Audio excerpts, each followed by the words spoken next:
നമസ്കാരം. പ്രൈം ടൈമിലേക്ക് എല്ലാ പ്രിയപ്പെട്ട പ്രേക്ഷകർക്കും സ്വാഗതം. തദ്ദേശ തെരഞ്ഞെടുപ്പിൽ തിളക്കമാർന്ന വിജയം UDF സ്വന്തമാക്കിയിരിക്കുന്നു. തെരഞ്ഞെടുപ്പ് വിശേഷങ്ങളിലേക്ക് നമുക്ക് വരാം. അതിനുമുമ്പ് വളരെ പ്രധാനപ്പെട്ട ഒരു വാർത്ത ഇപ്പോൾ പുറത്തു വരുന്നുണ്ട്. അതിന്റെ വിശദാംശങ്ങളാണ് നമ്മൾ ആദ്യം തേടുന്നത്. ശബരിമല സന്നിധാനത്ത് ട്രാക്ടർ അപകടം ഉണ്ടായിരിക്കുന്നു. തീർത്ഥാടകർക്കിടയിലേക്ക് ട്രാക്ടർ പാഞ്ഞുകയറി അപകടമുണ്ടായി എന്ന വിവരമാണ് ഇപ്പോൾ വരുന്നത്. 2 കുട്ടികൾ ഉൾപ്പെടെ 9 പേർക്ക് പരിക്കേറ്റിട്ടുണ്ട്. അതിൽ 2 പേരുടെ നില ഗുരുതരമാണ് എന്ന വിവരമാണ് ഇപ്പോൾ ലഭ്യമാകുന്നത്.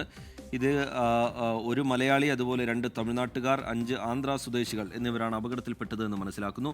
സുജിത് സുരേന്ദ്രൻ വിവരങ്ങളുമായി സന്നിധാനത്ത് നിന്ന് ചേരുന്നുണ്ട്. സുജിത്ത്, എന്താണ് സംഭവിച്ചത്? സുജിത്ത്,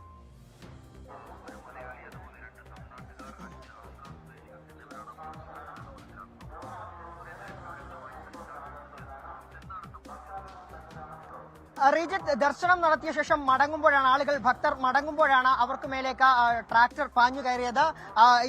മാലിന്യം കൊണ്ടുപോകുന്ന ട്രാക്ടറാണ് ഭക്തർക്ക് മേൽ പാഞ്ഞു കയറിയത്. കനത്ത മഴയിൽ കുത്തനെയുള്ള റോഡിൽ വാഹനം നിയന്ത്രണം വിടുകയായിരുന്നു.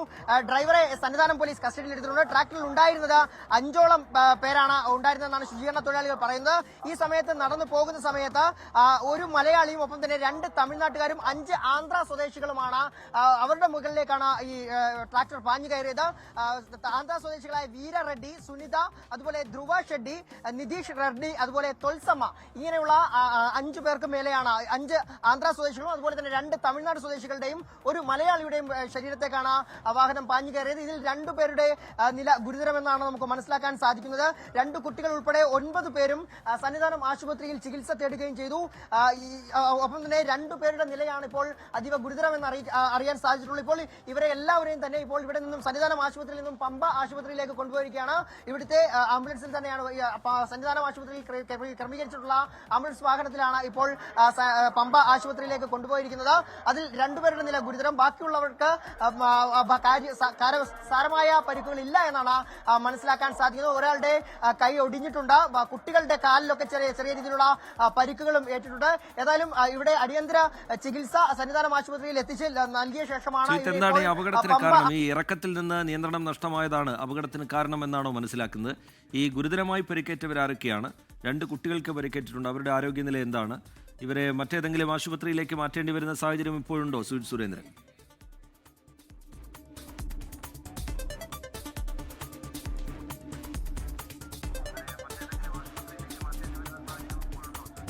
അതെ റിജിത്ത്, തീർച്ചയായും ഇതിൽ 2 പേരുടെ നില ഗുരുതരമാണ്. അവർക്ക് ഇവിടെ എത്തിച്ച് പ്രാഥമിക ചികിത്സകൾ നൽകിയ ശേഷമാണ് ഇവരെ ഇവിടെ നിന്നും ഇവരെ സന്നിധാനത്ത് നിന്നും പമ്പയിലെ ആശുപത്രിയിലേക്ക് മാറ്റിയിട്ടുള്ളത്. ഇവിടെ ഇപ്പോൾ ആശുപത്രി ജീവനക്കാരും ഒക്കെ തന്നെ ഇവിടെ ഉണ്ട്. നമുക്ക് അവരിൽ ഇവിടെ എത്തിച്ച് ഈ ആശുപത്രിയിൽ ഉണ്ടായിരുന്ന ആളുകളോട് തന്നെ നമുക്ക് ചോദിക്കാം, എന്താണ് സംഭവിച്ചത്, എപ്പോഴാണ് അവരെ കൊണ്ടുവന്നത്? സമയം അത്ര ഓർക്കുന്നില്ല, പക്ഷെ മഴ സമയത്തായിരുന്നു. മഴ സമയത്താണ് കൊണ്ടുവന്നത്. വലിയ ഗുരുതരമൊന്നും വലിയ പ്രശ്നമൊന്നും പറയാനില്ല. 2 പേർക്ക് സീരിയസ് ആണെന്നാണ് മനസ്സിലാക്കാൻ സാധിച്ചത്. വലിയ സീരിയസ് ഒന്നും പറയാനില്ല. ചെറിയ പേരൊക്കെ ഇവിടുന്ന് നല്ല രീതിയിൽ ചികിത്സ ചെയ്താൽ വിട്ടിരിക്കുന്നത്, പമ്പയിലേക്ക് കൊണ്ടുപോയിരിക്കുന്നത്. പമ്പയിൽ നിന്നും അവരെ മറ്റൊരു ആശുപത്രിയിലേക്ക് മാറ്റേണ്ടി വരും. അറിയില്ല, അതിന് അവിടെ ചെന്നിട്ട് നോക്കിയെങ്കിലേ അറിയാൻ പറ്റും. കുട്ടികളടക്കമുള്ളവർക്കാണ് വലിയ പരിക്കില്ല. ദൈവാനുഗ്രഹം കൊണ്ട് വലിയ കുഴപ്പമൊന്നും പറ്റിയിട്ടില്ല. എന്താണ് അവർ പറയുന്നത്? എന്താണ് അപകടം, എങ്ങനെയാണ് സംഭവിച്ചതെന്നാണ് അവർ പറയുന്നത്? ആ മഴ സമയത്ത് സ്ലിപ്പായി വന്നെന്നാ പറയുന്നത്. അതെ റിജിത്ത്, അതായത് വാഹനം ഈ മഴ സമയത്ത് ഈ ട്രാക്ടർ തെന്നി മാറിയാണ് ഇവരുടെ ഭക്തരുടെ മുകളിലേക്ക് പാഞ്ഞു കയറിയതെന്നാണ് മനസ്സിലാക്കാൻ സാധിക്കുന്നത്. ഇപ്പോൾ ഈ ശുചീകരണ തൊഴിലാളികളും ഒപ്പം തന്നെ ഈ ട്രാക്ടർ ഡ്രൈവറെ സന്നിധാനം പോലീസ് കസ്റ്റഡിയിൽ എടുത്തിട്ടുണ്ട്. കാര്യങ്ങൾ വിശദമായി ചോദിച്ചറിയുകയാണ്.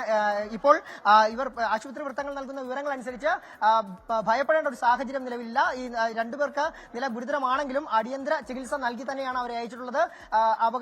വലിയ രീതിയിലുള്ള പരിക്കുകൾ മറ്റുള്ളവർക്കില്ല എന്നുള്ള വിവരങ്ങളാണ് ആശുപത്രിയിൽ നിന്നും നമുക്ക് ലഭിക്കുന്നത്. സുജിത്ത്, ഇത് ഏതാണ്ട് 6:10, 6:30 സമയത്തോടു കൂടിയാണ് അപകടം നടക്കുന്നതെന്ന് തോന്നുന്നു അല്ലേ സുജിത്ത്?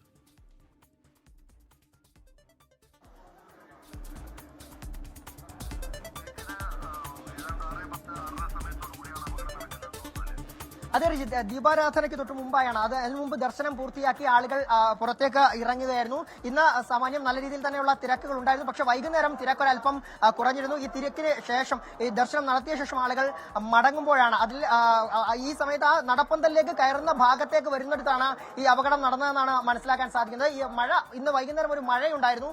ആ മഴയത്ത് റോഡാകെ തെന്നിക്കിടക്കുന്ന ഒരു സാഹചര്യമായിരുന്നു. അപ്പോൾ അതിൽ ഈ ട്രാക്ടറിന്റെ ടയർ തെന്നി സ്ലിപ്പായാണ് ഇത്തരത്തിലൊരു അപകടം ഉണ്ടായത് എന്നാണ് എന്നാണ് നമുക്ക് മനസ്സിലാക്കാൻ സാധിക്കുന്നത്. ആശുപത്രി അവരെ സമയോചിതമായ ആശുപത്രിക്ക് സമീപത്ത് തന്നെയാണ് ഈ അപകടം ഉണ്ടായത്. അതുകൊണ്ടാണ് തന്നെയാണ് പെട്ടെന്ന് ഇവരെ ആശുപത്രിയിലേക്ക് പ്രവേശിപ്പിക്കാൻ സാധിച്ചത്. ഇപ്പോൾ ആശുപത്രിയിലെ മറ്റുള്ള ആളുകളൊക്കെ തന്നെ അവർക്ക് വേണ്ട കൃത്യമായ ചികിത്സ ആശുപത്രി ജീവനക്കാർ ഉൾപ്പെടെ എത്തിയാണ് ഇവരെ പെട്ടെന്ന് തന്നെ ആശുപത്രിയിലേക്ക് എത്തിച്ചത് എന്നുള്ളതാണ്. അതിനുശേഷമാണ് ഇവർക്ക് ഒരു മലയാളിയാണ് അപകടത്തിൽ പെട്ടത് എന്നാണ് നമ്മൾ മനസ്സിലാക്കുന്നത്. അയാളുടെ വിവരങ്ങളോ സ്വദേശമോ എവിടെയാണ് എന്നത് സംബന്ധിച്ചൊക്കെയുള്ള വിവരങ്ങൾ ഈ ഘട്ടത്തിൽ പുറത്തു വരുന്നുണ്ടോ സുഹിത്ത്?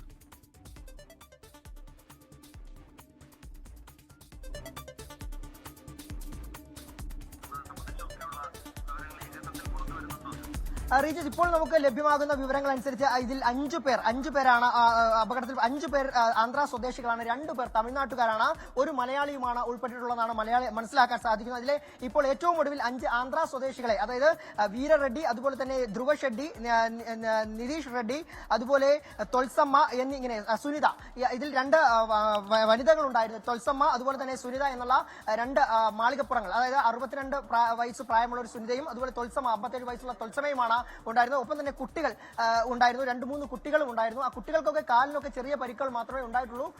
മറ്റുള്ള ആളുകളെയൊക്കെ തന്നെ ഇവിടെ നിന്നും ആശുപത്രി പരിക്കേറ്റ ആന്ധ്ര സ്വദേശികൾക്ക് പുറമെ മറ്റ് 2 തമിഴ്നാട് സ്വദേശികളുമുണ്ട്. ഒപ്പം തന്നെ ഒരു മലയാളിയുമുണ്ട്. ഇവരുടെ ഇതിൽ മലയാളി അതുപോലെ 2 തമിഴ്നാട് സ്വദേശികളുടെയും നില എങ്ങനെയാണെന്നുള്ള കാര്യം ഇപ്പോൾ വ്യക്തമല്ല. നമുക്കിപ്പോൾ ഒരു പ്രതികരണം കേൾക്കാം. స్వామి మేము ఆంధ్ర నుంచి 11 మంది వచ్చాము. అంతా అన్న తమ్ముళ్ళం రిలేటివ్స్. దర్శనం అయిపోయి వెళ్తున్నాం. ఒక 200 మీటర్స్ వెళ్ళాం. అక్కడ అంతా వర్షం వస్తుందని ఆగి నిలబడుకున్నాం. టాటర్ అతను వచ్చేసి స్పీడ్ గా వచ్చేసి తగిలిచ్చేసాడు. ఒక 5-6 మందికి మటుకు దెబ్బలు తగిలాయండి. 2 మటుకు కొంచెం సివియర్ తగిలింది.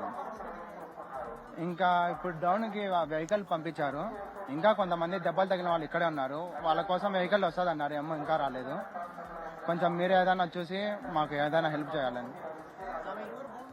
బోన్ ఇది ఎల్బో और लेडी वो damage leg fracture. Swami to Sunita Tulasamma, Veerareddy, Manikandan ఓ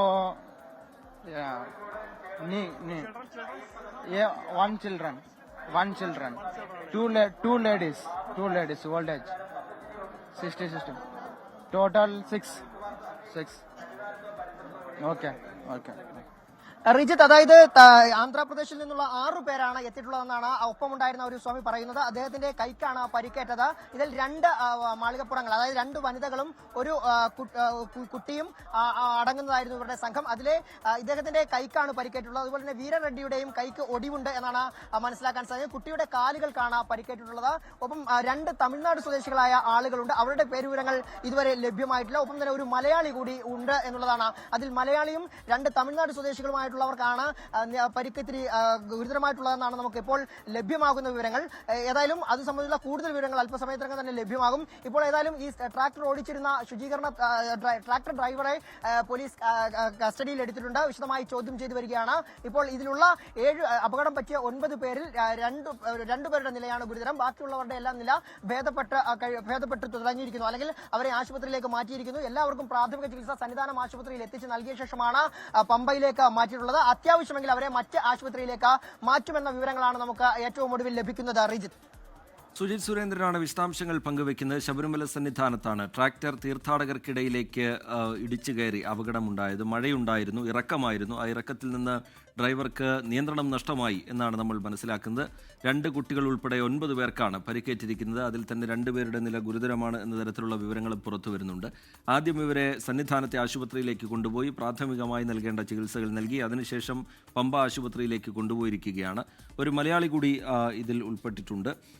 6 ആന്ധ്ര സ്വദേശികൾ, അതുപോലെ 2 തമിഴ്നാട്ടുകാർ, ഒരു മലയാളി എന്നുള്ളതാണ് നമുക്ക് ഈ ഘട്ടത്തിൽ ലഭ്യമായിരിക്കുന്ന വിവരം. ഡോക്ടേഴ്സുമായി സുജിത് സുരേന്ദ്രൻ സംസാരിക്കുന്നുണ്ടായിരുന്നു. അങ്ങനെ ആശങ്കപ്പെടേണ്ട കാര്യമില്ല എന്നാണ് ഡോക്ടേഴ്സ് ഇപ്പോൾ അറിയിച്ചിരിക്കുന്നത്. എന്താണ് ഈ നേരത്തെ ആദ്യഘട്ടത്തിൽ പുറത്തു വന്നത് 2 പേരുടെ പരിക്ക് ഗുരുതരമാണ് എന്നുള്ള വിവരമായിരുന്നു. എന്താണ് അവരുടെ ആരോഗ്യനില എന്നത് സംബന്ധിച്ചുള്ള വിവരങ്ങൾ ഇനി പമ്പ ആശുപത്രിയിൽ നിന്ന് തേടേണ്ടതുണ്ട്. അവരെ മറ്റേതെങ്കിലും ആശുപത്രികളിലേക്ക് കൂടുതൽ ചികിത്സയ്ക്കായി കൊണ്ടുപോകേണ്ടതുണ്ടെങ്കിൽ അത് പരിശോധിക്കും എന്നുകൂടി ഡോക്ടേഴ്സ് അറിയിക്കുന്നുണ്ട്. സുജിത് സുരേന്ദ്രൻ വിവരങ്ങളുമായി തുടരുന്നുണ്ട്. സുജിത്ത്, അവിടെ നിന്ന് ഏതെങ്കിലും കൂടുതൽ പ്രതികരണങ്ങൾ നമുക്ക് ലഭ്യമാക്കാൻ കഴിയുമോ സുജിത്ത്?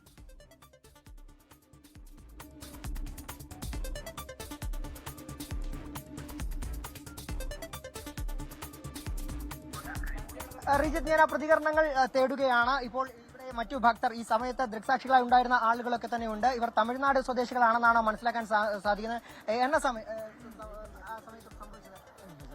மணி ஒரு 6 மணி இருக்குது சார். மழை வந்தது, சர்வல் நின்றுந்தோம்.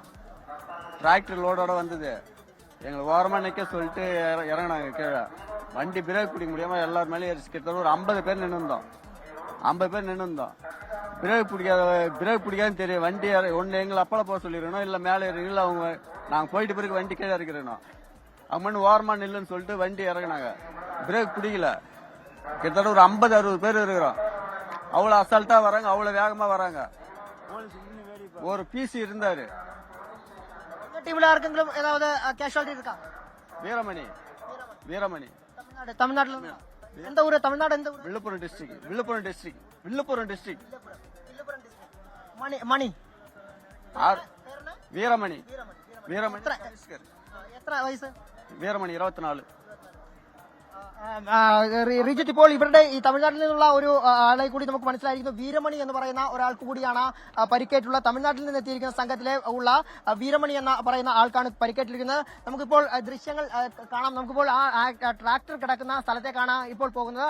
അപകടത്തിൽപ്പെട്ട ട്രാക്ടർ ഇവിടെ കിടപ്പുണ്ട്. ആ ട്രാക്ടറിന്റെ ദൃശ്യങ്ങൾ കൂടി നമുക്ക് കാണാം. ഇവിടെ വെച്ചാണ്, അതായത് KSEBയുടെ ഓഫീസിന് സമീപത്ത് വെച്ചാണ് ഈ ഇറങ്ങി വരുമ്പോഴാണ് അപകടം ഉണ്ടായത് എന്നാണ് മനസ്സിലാക്കുന്നത്. ദേവസ്വം ബോർഡ് ആദ്യം മുതൽ തന്നെ കൃത്യമായി ഈ സീസൺ ആരംഭിച്ചപ്പോൾ തന്നെയുള്ള നിർദ്ദേശം കൃത്യമായി നൽകിയിരുന്നു. കാരണം ട്രാക്ടറുകൾ കടന്നു പോകുന്ന വഴിയാണ്, ആ വഴികൾ അടഞ്ഞ് ഭക്തർ സഞ്ചരിക്കരുത് എന്നുള്ള കാര്യങ്ങൾ പ്രത്യേകം പറയുന്നുണ്ടായിരുന്നു. മാത്രമല്ല ട്രാക്ടറുകൾ വേഗത കുറയ്ക്കണമെന്നുള്ളൊരു നിർദ്ദേശമൊക്കെ നൽകിയിരുന്നു. മാത്രമല്ല ഈ ട്രാക്ടർ കടന്നു പോകുന്ന വഴികളിൽ ഭക്തർ വിരിവെക്കരുത് എന്നുള്ള നിർദ്ദേശങ്ങളൊക്കെ കർശനമായി ആവർത്തിച്ച് ദേവസ്വം ബോർഡ് അധികൃതർ നൽകുന്നുണ്ടായിരുന്നു. പോലീസും ഈ നിർദ്ദേശങ്ങൾ നൽകുന്നുണ്ടായിരുന്നു. പക്ഷേ ഇത് പലരും പാലിക്കപ്പെട്ടിരുന്നില്ല എന്നുള്ള കാര്യമാണ്. പക്ഷേ ഇന്നുണ്ടായ ഈ അപകട സമയത്ത് 60ഓളം ഭക്തരാണ് ഈ സമയത്ത് ഈ ഭാഗത്തുകൂടി ഉണ്ടായിരുന്നു. അവർ കൂട്ടമായി പോവുകയായിരുന്നു. പല നാട്ടിൽ നിന്നെത്തിയ ഭക്തരാണ്. അവർ ദർശനം കഴിഞ്ഞ് മടങ്ങുന്ന ആ സമയത്താണ് ഇത്തരത്തിലൊരു ട്രാക്ടർ നിയന്ത്രണം വിട്ട് അവർക്ക് മേൽ പാഞ്ഞു കയറിയത്.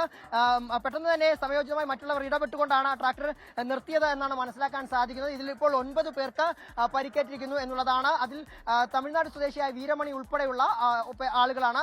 ആന്ധ്രയിൽ നിന്നുള്ള 6 പേരും ഒപ്പം തമിഴ്നാട്ടിൽ നിന്നുള്ള 2 പേരും മലയാളിയായ ഒരാൾക്കുമാണ് പരിക്കുകളുള്ളത്. പക്ഷേ ഇപ്പോൾ നമുക്ക് ലഭ്യമാകുന്ന വിവരങ്ങൾ അനുസരിച്ച് റീജിത്ത്, ഇപ്പോൾ ആളുകൾക്ക് അത്ര ഗുരുതരമായ പരിക്കുകൾ ഇല്ല എന്നുള്ളതാണ്. അതിൽ 2 പേർക്ക് മാത്രമാണ് നില ഗുരുതരമെന്നാണ് മനസ്സിലാക്കാൻ സാധിക്കുന്നത്. അവരുടെ പേരുവിവരങ്ങൾ നമുക്ക് അല്പസമയത്തിനകം തന്നെ ലഭ്യമാകും. ഇവരെ എല്ലാവരെയും തന്നെ, പരിക്കേറ്റവരെ എല്ലാം തന്നെ പമ്പ ആശുപത്രിയിലേക്ക് ആംബുലൻസിൽ തന്നെ ഇവിടെ നിന്നും സന്നിധാനം ആശുപത്രിയിൽ നിന്നും മാറ്റിയിട്ടുണ്ട്. അടിയന്തര വൈദ്യസഹായങ്ങൾ ഒക്കെ തന്നെ ലഭ്യമാക്കിയിട്ടുണ്ട്. ആവശ്യമായ കൂടുതൽ വിശദമായ വിദഗ്ധമായ ചികിത്സ ആവശ്യമായവരെ മറ്റ് ആശുപത്രികളിലേക്ക്. ഇപ്പോൾ സന്നിധാനം സ്പെഷ്യൽ ഓഫീസറായ ശ്രീജിത്തുമായി നമുക്ക് നമ്മുടെ ടീമിന് സംസാരിക്കാൻ കഴിഞ്ഞിരുന്നു. അദ്ദേഹം ഇപ്പോൾ നമ്മളോടൊപ്പം തത്സമയം ചേർന്ന് പ്രതികരിക്കാൻ പറ്റിയൊരു സാഹചര്യത്തിലല്ല. അദ്ദേഹം അറിയിക്കുന്നത് അങ്ങനെ ആശങ്കപ്പെടേണ്ട കാര്യമില്ല, പരിക്ക് പറ്റിയവരുടെ കാര്യത്തിൽ ആശങ്കപ്പെടേണ്ട സാഹചര്യമില്ല എന്നുള്ളതാണ് ഒന്ന്. മറ്റൊന്ന്, ഈ അപകടത്തിൻ്റെ കാരണം സംബന്ധിച്ചാണ്. മഴയുണ്ടായിരുന്നു, ആ മഴയിൽ ഇറക്കത്തിൽ ബ്രേക്ക് നഷ്ടമായതാണ്, ഈ ഡ്രൈവർക്ക് നിയന്ത്രണം നഷ്ടമായതാണ് എന്നാണ് അദ്ദേഹം പ്രതികരിക്കുന്നത്. സുഹൃത്ത്,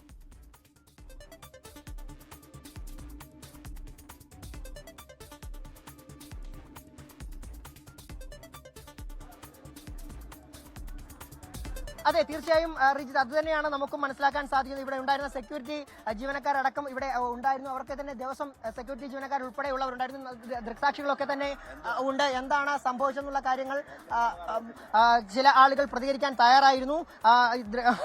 പരിക്കേറ്റ ആളുകൾ പെട്ടെന്ന് തന്നെ ആശുപത്രിക്ക് സമീപം തന്നെയാണ്, അതായത് ചെറിയ ദൂരം മാത്രമാണ് ഉള്ളത്. അതായത് ഏതാണ്ടൊരു 25 മീറ്റർ പോലുമില്ല ആശുപത്രിയിൽ നിന്നും ഈ അപകടം നടന്ന സ്ഥലത്തേക്ക്. അതുകൊണ്ട് പെട്ടെന്ന് തന്നെ ഇവരെ എല്ലാവരെയും തന്നെ ആശുപത്രിയിലേക്ക് എത്തിക്കാൻ സാധിച്ചു സംഭവിച്ചു എന്നുള്ളതാണ്. അതുകൊണ്ടാണ് പെട്ടെന്ന് തന്നെ അവർക്ക് അടിയന്തര വൈദ്യസഹായം ലഭ്യമാക്കിയ ശേഷം പമ്പ ആശുപത്രിയിലേക്ക് അയക്കാൻ സാധിച്ചത്. ഇത്തരത്തിൽ ഇപ്പോൾ നമുക്ക് കാണാൻ സാധിക്കും, ഇന്ന് വൈകുന്നേരം തിരക്ക് അല്പം കുറഞ്ഞിരുന്നു. ആ തിരക്ക് ഒരല്പം കുറഞ്ഞതുകൊണ്ടാണ് ആ അപകടത്തിന്റെ വ്യാപ്തി അത്രത്തോളം കുറഞ്ഞതെന്ന് നമുക്ക് മനസ്സിലാക്കാം. കാരണം വലിയ രീതിയിൽ രാവിലെയൊക്കെ തന്നെ വലിയ രീതിയിലുള്ള തിരക്കായിരുന്നു സന്നിധാനത്ത് ഉണ്ടായിരുന്നത്. പക്ഷേ വൈകുന്നേരം ആയപ്പോഴേക്കും തിരക്ക് കൂടി.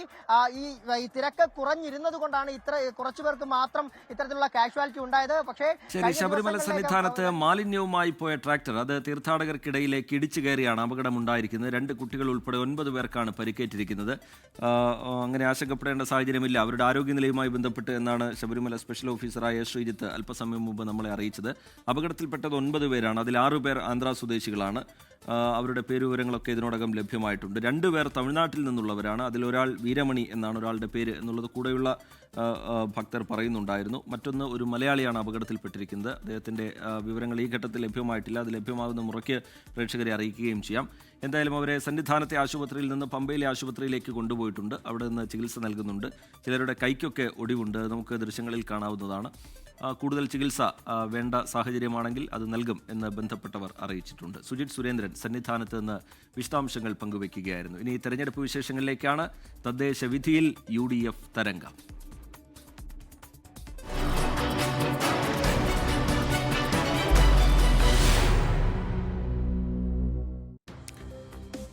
ഇടതുകോട്ടകൾ തകർത്ത് തരിപ്പണമാക്കി തദ്ദേശ തെരഞ്ഞെടുപ്പിൽ കേരളത്തിൽ UDF തരംഗം. ത്രിതല പഞ്ചായത്തുകളിലും കോർപ്പറേഷൻ നഗരസഭകളിലും മുന്നേറിയ UDF ചരിത്ര വിജയം സ്വന്തമാക്കി. ഇതുവരെ കൈവിടാത്ത തിരുവനന്തപുരം, കൊല്ലം കോർപ്പറേഷൻ ഉൾപ്പെടെ നഷ്ടപ്പെട്ട LDF വൻ തിരിച്ചടി നേരിട്ടു. തലസ്ഥാന നഗരത്തെ കോർപ്പറേഷൻ പിടിച്ചും കഴിഞ്ഞ തവണത്തേക്കാൾ സീറ്റുകൾ വിജയിച്ചും BJP കുതിപ്പ് കാട്ടി.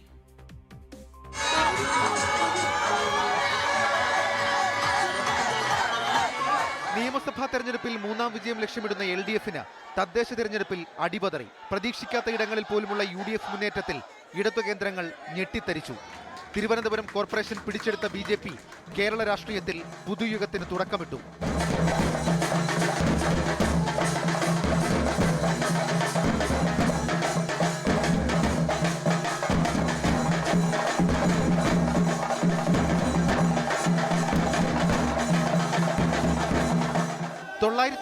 ൽ 500-ലേറെ ഗ്രാമപഞ്ചായത്തുകളിൽ UDFന് ജയം. 200ഓളം പഞ്ചായത്തുകൾ LDFനെ കൈവിട്ടു. 25ഓളം പഞ്ചായത്തുകളിൽ BJPക്കാണ് മേൽക്കൈ.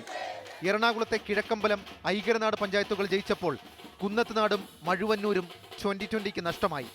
തിരുവാണിയൂർ പഞ്ചായത്ത് LDFിൽ നിന്ന് 2020 പിടിച്ചെടുത്തു. 152-ൽ 80ഓളം ബ്ലോക്ക് പഞ്ചായത്തുകൾ UDFന്. LDFന് 50-ലേറെ ബ്ലോക്ക് പഞ്ചായത്തുകൾ നഷ്ടമായി. 86-ൽ 50-ന് മുകളിൽ മുനിസിപ്പാലിറ്റികളിൽ UDF, കോർപ്പറേഷനുകളിലും LDFന് കനത്ത നഷ്ടം. ഇതുവരെ വിജയിച്ചിരുന്ന തിരുവനന്തപുരം, കൊല്ലം കോർപ്പറേഷനുകൾ LDFനെ കൈവിട്ടു. അഭിമാന പോരാട്ടത്തിന് വേദിയായ തലസ്ഥാന നഗരത്തിൽ ഇനി BJPയുടെ മേയർ. ഇവിടെ UDF നിലമെച്ചപ്പെടുത്തിയപ്പോൾ LDFന്റെ ഉറച്ച സീറ്റുകൾ ഉൾപ്പെടെ അട്ടിമറി. കൊല്ലം കോർപ്പറേഷനിൽ UDFന് അപ്രതീക്ഷിത ജയം. UDF തേരോട്ടത്തിൽ കൊല്ലത്തെ ഇടതുകോട്ട തകർന്നടിഞ്ഞു.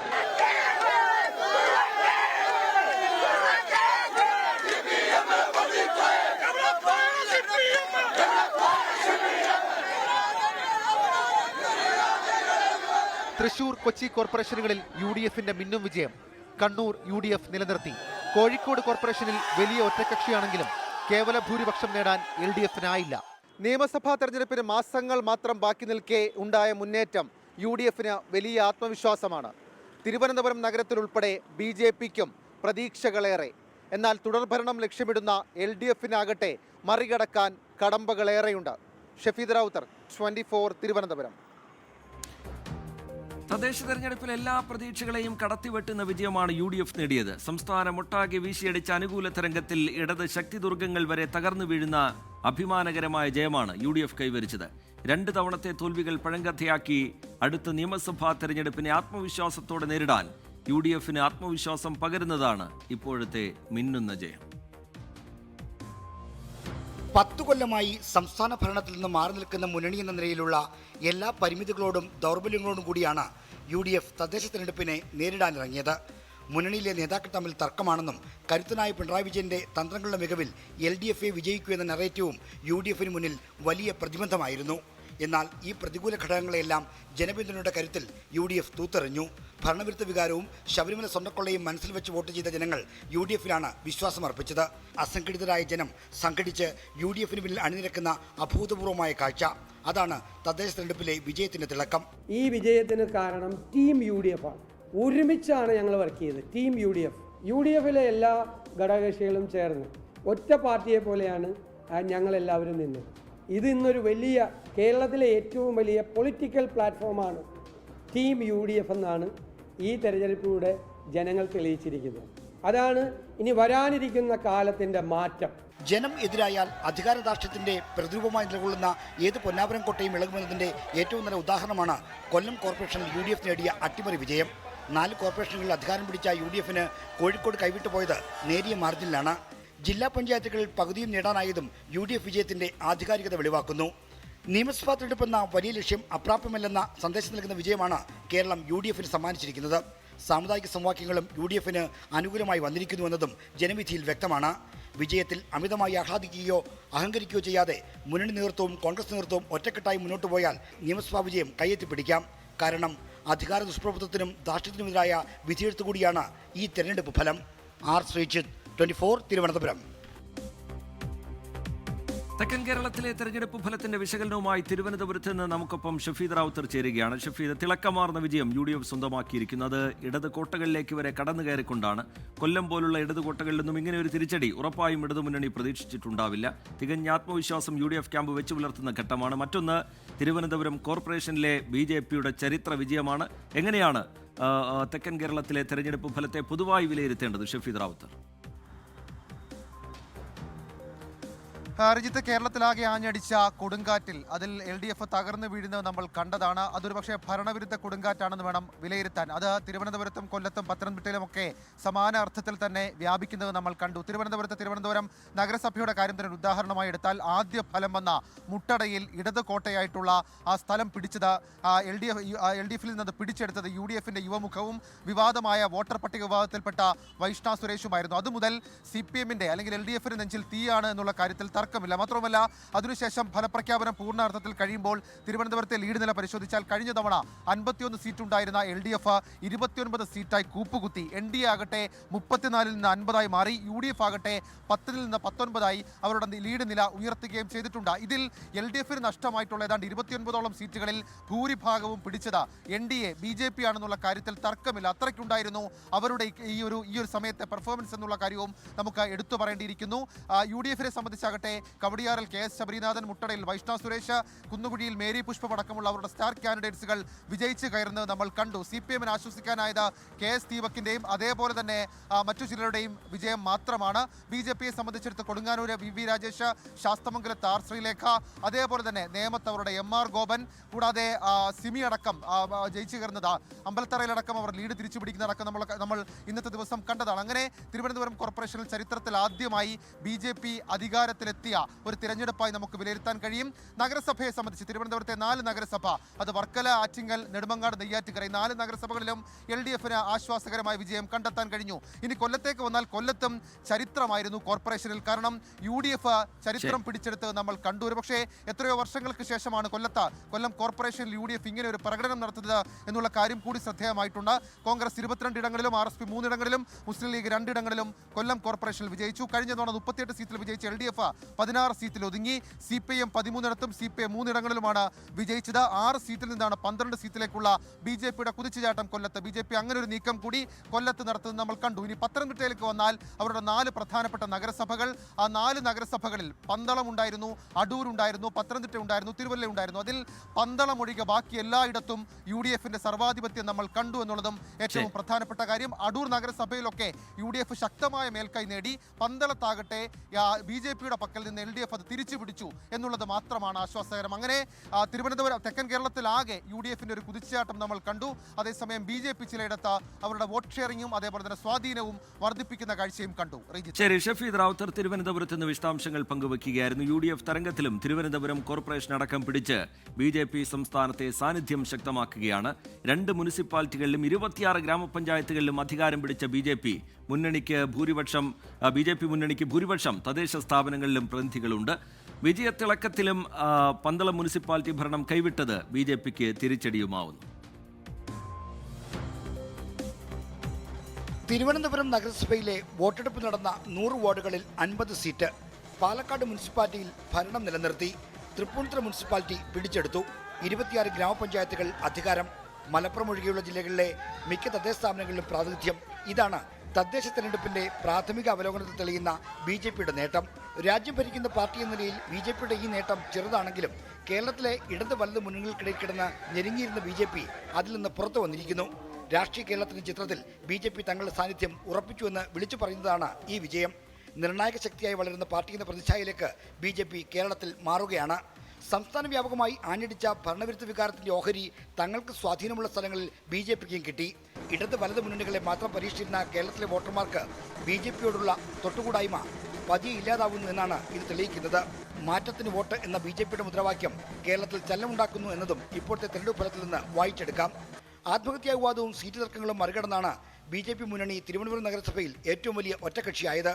പ്രതികൂലമാകുമെന്ന് കരുതപ്പെട്ടിരുന്ന പ്രശ്നങ്ങളെ മറികടന്ന് BJP മുന്നോട്ട് വന്നത് കേരള രാഷ്ട്രീയത്തിലെ മാറ്റത്തിന്റെ സൂചന കൂടിയാണ്. ശ്രീജിത്ത്, 24 തിരുവനന്തപുരം. പ്രൈം ടൈമിലേക്ക് വീണ്ടും. കോഴിക്കോട് കോർപ്പറേഷനിൽ ചരിത്രത്തിലാദ്യമായി കേവല ഭൂരിപക്ഷമില്ലാതെ LDF. KPCC general secretary PM നിയാസിന്റെ പരാജയം ഒഴിച്ചാൽ നില മെച്ചപ്പെടുത്താൻ കഴിഞ്ഞതിന്റെ ആത്മവിശ്വാസത്തിലാണ് UDF. അതേസമയം UDFന്റെയും LDFന്റെയും സിറ്റിംഗ് സീറ്റിൽ ഉൾപ്പെടെ കടന്നുകയറിയായിരുന്നു BJPയുടെ തേരോട്ടം. വൻ പരാജയത്തിനിടയിലും കോഴിക്കോട് കോർപ്പറേഷൻ നിലനിർത്താൻ LDFനായി. UDFുമായി 7 സീറ്റിന്റെ അന്തരം. കഴിഞ്ഞ തവണ UDFന് 18 ഡിവിഷനുകൾ ലഭിച്ചപ്പോൾ ഇത്തവണ അത് 28 ഡിവിഷനായി വർദ്ധിപ്പിച്ചു. ഒന്നാമതാവാൻ കഴിഞ്ഞില്ലെങ്കിലും ഈ നേട്ടം UDFന് ആത്മവിശ്വാസം നൽകുന്നതാണ്. പക്ഷേ അപ്പോഴും സിറ്റിംഗ് സീറ്റുകളിൽ ചിലത് നഷ്ടപ്പെട്ടു. മേയർ സ്ഥാനാർത്ഥിയായിരുന്ന KPCC ജനറൽ സെക്രട്ടറി PM നിയാസിന്റെ പരാജയം UDFന് തിരിച്ചടിയാണ്. ഞങ്ങളുടെ മേയർ സ്ഥാനാർത്ഥിയ PM നിയാസിന്റെ അപ്രതീക്ഷിതമായ തോൽവി, ആ തോൽവി പാർട്ടി ഗൗരവമായി എടുക്കുന്നുണ്ട്. ആ തോൽവിയെക്കുറിച്ച് ഒരു ഉന്നത നേതാവിൻ്റെ സാന്നിധ്യത്തിൽ അന്വേഷണം നടത്തി വീഴ്ച പറ്റിയിട്ടുണ്ടെങ്കിൽ കൃത്യമായ നടപടിയുണ്ടാവും. LDFന്റെ മേയർ സ്ഥാനാർത്ഥി CP മുസാഫിർ അഹമ്മദിനെ പരാജയപ്പെടുത്തിയുള്ള SK അബൂബക്കറിന്റെ വിജയം ഗുണം ചെയ്തെന്നാണ് വിലയിരുത്തൽ. അതേസമയം മേയർ ബീന ഫിലിപ്പിന്റെ വാർഡ് പിടിച്ചെടുത്തുകൊണ്ടായിരുന്നു NDAയുടെ കുതിപ്പ്. UDFന്റെയും LDFന്റെയും സിറ്റിംഗ് സീറ്റുകൾ കൈയടക്കിയുള്ള വിജയം വരാനിരിക്കുന്ന നിയമസഭാ തെരഞ്ഞെടുപ്പിന് ആവേശം നൽകുന്നതാണ്. കോഴിക്കോടിനെ സംബന്ധിച്ച് പറയുകയാണെങ്കിൽ ഇരട്ടിയിലധികം സീറ്റിൻ്റെ പിന്തുണ ഇത്തവണ കോഴിക്കോട് കോർപ്പറേഷനിൽ ഞങ്ങൾക്ക് ലഭിച്ചിരിക്കുന്നു. കഴിഞ്ഞ തവണത്തേക്കാൾ വലിയ മുന്നേറ്റം നിരവധി വാർഡുകളിൽ, ഭൂരിപക്ഷം വാർഡുകളിലും BJP NDA 2ാം സ്ഥാനത്തും വന്നിരിക്കുകയാണ്. LDFനെതിരായിട്ടുള്ള ശക്തമായ ജനവികാരം ഇവിടെയും പ്രകടമായിരുന്നു. 76 ഡിവിഷനുകളാണ് കോഴിക്കോട് കോർപ്പറേഷനിലുള്ളത്. ഒരു സ്വതന്ത്രന്റെ പിന്തുണയോടെ LDF 35, 2 സ്വതന്ത്രരുടെ പിന്തുണയോടെ UDF 28, NDA 13 എന്നിങ്ങനെയാണ് കക്ഷിനില. 24 കോഴിക്കോട്. വടക്കൻ കേരളത്തിലെ തെരഞ്ഞെടുപ്പ് വിശകലനവുമായി നമുക്കൊപ്പം ദീപക് ധർമ്മടം കോഴിക്കോട്ട് നിന്ന് ചേരുകയാണ്. ദീപക്, ഏത് പ്രതിസന്ധി ഘട്ടത്തിലും ആടിയുലയാതെ ഇടതുമുന്നണിക്കൊപ്പം നിൽക്കുന്നതാണ് കോഴിക്കോട് കോർപ്പറേഷനൊക്കെ. പക്ഷേ ഇത്തവണ അവിടെ കേവല ഭൂരിപക്ഷത്തിലേക്ക് എത്താൻ കഴിയാത്ത നിലയിലേക്ക് ഇടതുമുന്നണി പോകുന്നത് കണ്ടു. മുസാഫിർ അഹമ്മദിനെ പോലുള്ള ആളുകൾ തോൽക്കുന്നത് നമ്മൾ കണ്ടു. എങ്ങനെയാണ് വടക്കൻ കേരളത്തിലെ തെരഞ്ഞെടുപ്പ് ഫലത്തെ നമ്മൾ വിലയിരുത്തേണ്ടത്, വിശകലനം ചെയ്യേണ്ടത്? ദീപക് ധർമ്മടം. ഇതിൽ ഏറ്റവും പ്രാഥമികമായി നമുക്ക് പറയാവുന്നത് CPIMനേറ്റ വലിയ തിരിച്ചടിയാണ്. ജനങ്ങൾ കൃത്യമായ ഒരു മുന്നറിയിപ്പ്, ഒരു വാണിംഗ് സൈറൻ നൽകി കഴിഞ്ഞിരിക്കുന്നു ഇടതുമുന്നണിക്ക്, പ്രത്യേകിച്ച് CPIMന്. കാരണം CPIMന്റെ ശക്തി കേന്ദ്രങ്ങളിൽ, അതായത് CPIM പൊന്നാപുരം കോട്ടയായി കണക്കാക്കുന്ന മേഖലകളിലാണ് വലിയ തിരിച്ചടി ഉണ്ടായത്. അതിലേറ്റവും പ്രധാനപ്പെട്ട കാര്യം, കനലൊരു തരി എന്ന് പറഞ്ഞ് കോഴിക്കോട് കോർപ്പറേഷനിൽ വിജയമുണ്ടായി എന്ന് പറഞ്ഞാലും CPMന്റെ ശക്തി കേന്ദ്രങ്ങളിലാണ് തോൽവിയുണ്ടായത്. അതിലെടുത്തു പറയേണ്ടത് മീൻചന്തയിലെ തോൽവിയാണ്. ജില്ലാ സെക്രട്ടേറിയറ്റ് മെമ്പറും ഡെപ്യൂട്ടി മേയറുമായ മേയർ സ്ഥാനാർത്ഥി മുസാഫിറിന്റെ തോൽവി അതൊരു തരംഗത്തിലെ തോൽവി എന്ന് പറയാമെങ്കിലും അതിലപ്പുറത്തേക്കുള്ള ഒരു രാഷ്ട്രീയ സന്ദേശം ആ തോൽവിക്കുണ്ട് എന്നുള്ളത് ഉറപ്പാണ്. മറ്റൊന്ന്, നിലവിലെ മേയറുടെ വാർഡിൽ തോൽവിയുണ്ടാകുന്നു. ബീന ഫിലിപ്പ് വളരെ ജനകീയായ പൊതുപ്രവർത്തകയാണ് എന്നൊക്കെ പറയുമെങ്കിൽ പോലും അവർക്ക് തിരിച്ചടി ഉണ്ടാകുന്നു. അവരുടെ വാർഡിൽ BJP ആണ് ജയിക്കുന്നത്. അതായത് മുസാഫിറിനെ തോൽപ്പിക്കുന്നത് UDF ആണെങ്കിൽ നിലവിലെ മേയറുടെ വാർഡിലുള്ള LDF സ്ഥാനാർത്ഥിയെ തോൽപ്പിക്കുന്നത് BJP ആണ്. അങ്ങനെ നോക്കുമ്പോൾ കൃത്യമായൊരു സന്ദേശം നൽകുന്നു. ആശ്വാസം എന്ന് പറയാവുന്നത് ഭരണം പിടിക്കാൻ പറ്റുന്നു എന്നുള്ളതാണ്. അത് കേവല ഭൂരിപക്ഷമില്ല, ഒരു നക്ക് ഫൈറ്റിലൂടെ ഭരണം പിടിക്കാൻ പറ്റുന്നു. പിന്നെ UDFന്റെ കോൺഗ്രസിൻ്റെ മേയർ സ്ഥാനാർത്ഥി തോറ്റു എന്നുള്ളതാണ് പറഞ്ഞാശ്വസിക്കാവുന്ന കാര്യം. അതിൽ PM നിയാസ് KPCC സെക്രട്ടറിയാണ്. അദ്ദേഹം 3ാം സ്ഥാനത്തേക്ക് പോകുന്നു പാറോപ്പടി ഡിവിഷനിൽ എന്നത് പറഞ്ഞ് ആശ്വസിക്കാം. മറ്റൊന്ന്, ജില്ലാ പഞ്ചായത്ത് കോഴിക്കോട്, അത് എക്കാലത്തും LDFന്റെ ഒരു പൊന്നാപുരം കോട്ടയാണ്. അവിടെ പരാജയമുണ്ടാകുന്നു എന്നുള്ളതും CPMന്റെ പ്രധാനപ്പെട്ട ശക്തി കേന്ദ്രങ്ങളിൽ മണിയൂർ പോലുള്ള, പേരാമ്പ്ര പോലുള്ള അത്തരം ശക്തി കേന്ദ്രങ്ങളിലൊക്കെ വലിയ രീതിയിലുള്ള വോട്ട് ചോർച്ചയും സീറ്റ് നഷ്ടവും ഉണ്ടാകുന്നു. പല പഞ്ചായത്തുകളിലും ഭരണം നഷ്ടമാകുന്നു. ഒഞ്ചിയം തിരിച്ചുപിടിക്കുമെന്നായിരുന്നു CPIMന്റെ കണക്കുകൂട്ടൽ. ആ തിരിച്ചുപിടിക്കലില്ല എന്ന് മാത്രമല്ല, RMPക്ക് UDFന്റെ പിന്തുണയോടെ ജനകീയ മുന്നണിക്ക് വലിയ മുന്നേറ്റം ഉണ്ടാക്കാൻ സാധിക്കുന്നു എന്നുള്ളതാണ് പ്രധാനപ്പെട്ട കാര്യം. ഇതിൽ ആശ്വസിക്കാവുന്നത് കണ്ണൂർ ജില്ലയിലെ ചില പഞ്ചായത്തുകൾ മാത്രമാണ്. ധർമ്മടം പഞ്ചായത്തിൽ ഇടതുമുന്നണിക്ക് 2 സീറ്റ് കൂടി, അവിടെ BJP 3 സീറ്റിൽ വിജയിച്ചു, കോൺഗ്രസ് ഇല്ലാതായി. പിണറായി പഞ്ചായത്തിലും ഒരു കൃത്യമായി CPMന്റെ ശക്തി പ്രകടിപ്പിക്കാൻ സാധിച്ചു. അങ്ങനെ നോക്കുമ്പോൾ മലബാറിൽ പൊതുവിൽ CPIMന്റെ ശക്തി കേന്ദ്രങ്ങൾ അങ്ങനെ തന്നെയാണ്. പാർട്ടിക്ക് CPMന് മികച്ച സംഘടനാ സംവിധാനമുള്ള ജില്ലയാണ് കോഴിക്കോട് ജില്ല. താഴെത്തട്ടിലാണെങ്കിൽ, പ്രാദേശിക തലത്തിലാണെങ്കിൽ മികച്ച സംഘടനാ സംവിധാനമുള്ള ഇടമാണ്. അവിടെയൊക്കെ തിരിച്ചടി നേരിടുന്ന നില ഉണ്ടായി. ദീപക്, ഇപ്പോൾ വളയത്ത് നിന്നൊരു അക്രമ സംഭവത്തിന്റെ വാർത്ത കൂടി പുറത്തു വരുന്നു. അവിടെ BJP സ്ഥാനാർത്ഥിയുടെ വീടിന് നേരെ പടക്കമെറിഞ്ഞു എന്നുള്ള പരാതി ഉയർന്നിട്ടുണ്ട്. വളയം 10ാം വാർഡ് BJP സ്ഥാനാർത്ഥി അനഘ C. ബാബുവിന്റെ വീടിന് നേരെയാണ് ആക്രമണം ഉണ്ടായത്. അതിന്റെ വിശദാംശങ്ങൾ എന്താണ് ദീപക് ധർമ്മടം? പ്രാദേശികമായ ഒരു തർക്കം സംഘർഷത്തിലേക്ക് പോകുന്നു. മാത്രവുമല്ല, അവിടെ ഇടതുമുന്നണിക്കെതിരെ BJP സ്ഥാനാർത്ഥിയായി അനഘ മത്സരിക്കുന്നു. അനഘ അത്യാവശ്യം വോട്ട് പിടിക്കുന്നു. അതിലൂടെ ഇടതുമുന്നണിയുടെ CPMന്റെ പ്രകടനം പോകുന്നു. ആ പ്രകടനത്തിനിടയിൽ നിന്നാണ് ഈ അനഘയുടെ വീട്ടിലേക്ക് പടക്കമെറിയുന്നത്. പടക്കം പൊട്ടിച്ചുകൊണ്ട് എറിയുകയായിരുന്നു. ചെറിയ കുട്ടിയും ഉണ്ടായിരുന്നു എന്നുള്ളതാണ്. അതിലിപ്പോൾ അനഘ പോലീസിന് പരാതി നൽകിയിട്ടുണ്ട്. സ്ഫോടക വസ്തു വീട്ടിലേക്ക് എറിഞ്ഞു എന്ന് പറഞ്ഞുകൊണ്ടാണ് പരാതി. ഏതായാലും ഈ നാദാപുരം മേഖല, വടകര മേഖലയിൽ സംഘർഷമുണ്ടാകുമെന്ന് നേരത്തെ തന്നെ ഇന്റലിജൻസ് റിപ്പോർട്ട് ഉണ്ടായിരുന്നു. മാത്രവുമല്ല, കണ്ണൂരിന്റെ കിഴക്കൻ മേഖലയിൽ, പാനൂർ മേഖലയിലും വലിയ രീതിയിലുള്ള സംഘർഷം ഇപ്പോൾ തുടരുന്ന വിവരങ്ങളാണ് ലഭിക്കുന്നത്. ഏതാണ്ട് 8ലേറെ പേരെ ആശുപത്രിയിൽ പാനൂരിൽ നിന്നും, കണ്ണൂർ ജില്ലയുടെ പാനൂർ മേഖലയിൽ നിന്നും തലശ്ശേരിയിൽ ഇന്ദിരാഗാന്ധി ആശുപത്രിയിൽ പ്രവേശിപ്പിച്ചിട്ടുണ്ട്. ഇതിപ്പോൾ നാദാപുരത്ത് BJPയുടെ സ്ഥാനാർത്ഥി അനഘയുടെ വീടിന് നേരെയാണ് ആക്രമണം നടന്നിരിക്കുന്നത്. ആ പരാതി പോലീസിൽ നൽകിയിട്ടുമുണ്ട് എന്ന് അനഘയുടെ കുടുംബം സ്ഥിരീകരിക്കുന്നുമുണ്ട്. ശ്രീജിത്ത്. ശരി, ദീപക് ധർമ്മടം വിശദാംശങ്ങൾ പങ്കുവയ്ക്കുകയായിരുന്നു. കോഴിക്കോട്ട് നിന്ന് വടക്കൻ കേരളത്തിലെ തെരഞ്ഞെടുപ്പ് ഫലത്തെ വിശകലനം ചെയ്യുകയായിരുന്നു ദീപക് ധർമ്മടം. കണ്ണൂർ പാറോട് CPIM ആക്രമണം. വടിവാളുമായി UDF പ്രവർത്തകന്റെ വീട്ടിലേക്കാണ് ഒരു സംഘം മുഖംമൂടി ധരിച്ചുകൊണ്ടെത്തിയത്. കാറും ബൈക്കും ഈ വടിവാൾ ഉപയോഗിച്ച് വെട്ടിപ്പൊളിക്കുന്നത് ദൃശ്യങ്ങളിൽ നമ്മൾ കണ്ടു. മുഖംമൂടി ധരിച്ചാണ് അക്രമികൾ എത്തിയത്. മുഹമ്മദ് റഹീസ് വിവരങ്ങളുമായി ചേരുന്നുണ്ട് കണ്ണൂരിൽ നിന്ന്. റഹീസ്, കുന്നോത്തുപറമ്പ് പഞ്ചായത്തിലെ തോൽവിയാണ് ഈ പ്രകോപനത്തിന് കാരണം, ഈ ആക്രമണത്തിന് കാരണം എന്ന് മനസ്സിലാക്കുന്നു. എന്താണ് നേതാക്കൾ പ്രതികരിക്കുന്നത്? ഇതാരൊക്കെയാണ് എന്നുള്ളത് ദൃശ്യങ്ങളിൽ തന്നെ വ്യക്തമാണ്. എന്താണ് വിവരങ്ങൾ റഹീസ്?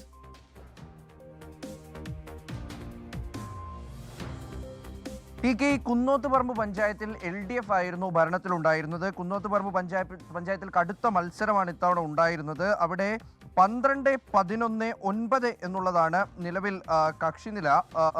അല്ല, 11-9 എന്നുള്ളതാണ്. അതായത് 11 സീറ്റുകളിൽ UDF ജയിക്കുന്നു, 9 ഇടങ്ങളിൽ LDF ജയിക്കുന്നു.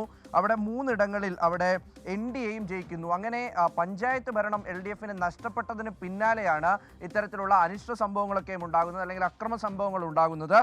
പാറാടാണ് ഇത്തരത്തിൽ അക്രമ സംഭവം ഉണ്ടാകുന്നത്. UDF പ്രവർത്തകന്റെ വീട്ടിലേക്ക് വടിവാളുമായി പ്രവർത്തകർ എത്തുകയായിരുന്നു. LDF പ്രവർത്തകർ തന്നെയാണ് എത്തിയത്.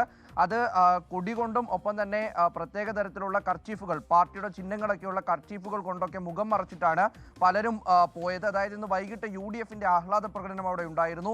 അതിലേക്ക് CPM പ്രവർത്തകർ ഇരച്ചെത്തി അവർ ആക്രമണം ഉണ്ടാക്കിയെന്നാണ് UDF പറയുന്നത്.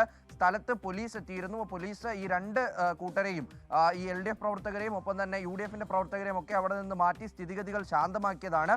അതിന് പിന്നാലെയാണ് ഈ LDF പ്രവർത്തകർ സംഘടിച്ചെത്തുന്നത്. കുറച്ചധികം പേർ സംഘടിച്ച് വടിവാളുമായി റോഡിലൂടെ നടന്നു പോകുന്ന ദൃശ്യങ്ങൾ നമുക്ക് കാണാം. അതിന് പിന്നാലെ ഇവർ ഒരു കോൺഗ്രസ് പ്രവർത്തകന്റെ വീട്ടിലേക്ക് എത്തുന്നു. അയാളുടെ നേർക്ക് വടിവാള് വീശുന്നുണ്ട്. ശേഷം അരിശം തീരാതെ അവിടെ ഉണ്ടായിരുന്ന ഒരു കാറും ബൈക്കും ഒക്കെ നശിപ്പിച്ചതിന് ശേഷമാണ് ഈ സംഘം അവിടെ നിന്ന് മടങ്ങുന്നത്.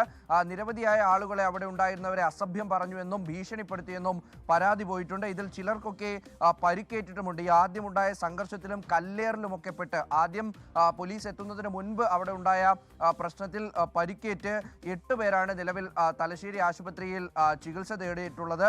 അവരുടെയൊക്കെയും ആശുപത്രിയിൽ നിന്നുള്ള ദൃശ്യങ്ങൾ കാണുമ്പോൾ മനസ്സിലാകും ഗുരുതരമായി തന്നെ പരിക്കേറ്റിട്ടുണ്ട്. തലയ്ക്കും കൈക്കുമൊക്കെയാണ് പലർക്കും പരിക്കേറ്റത്. പൊക്കിയിട്ടുണ്ട്.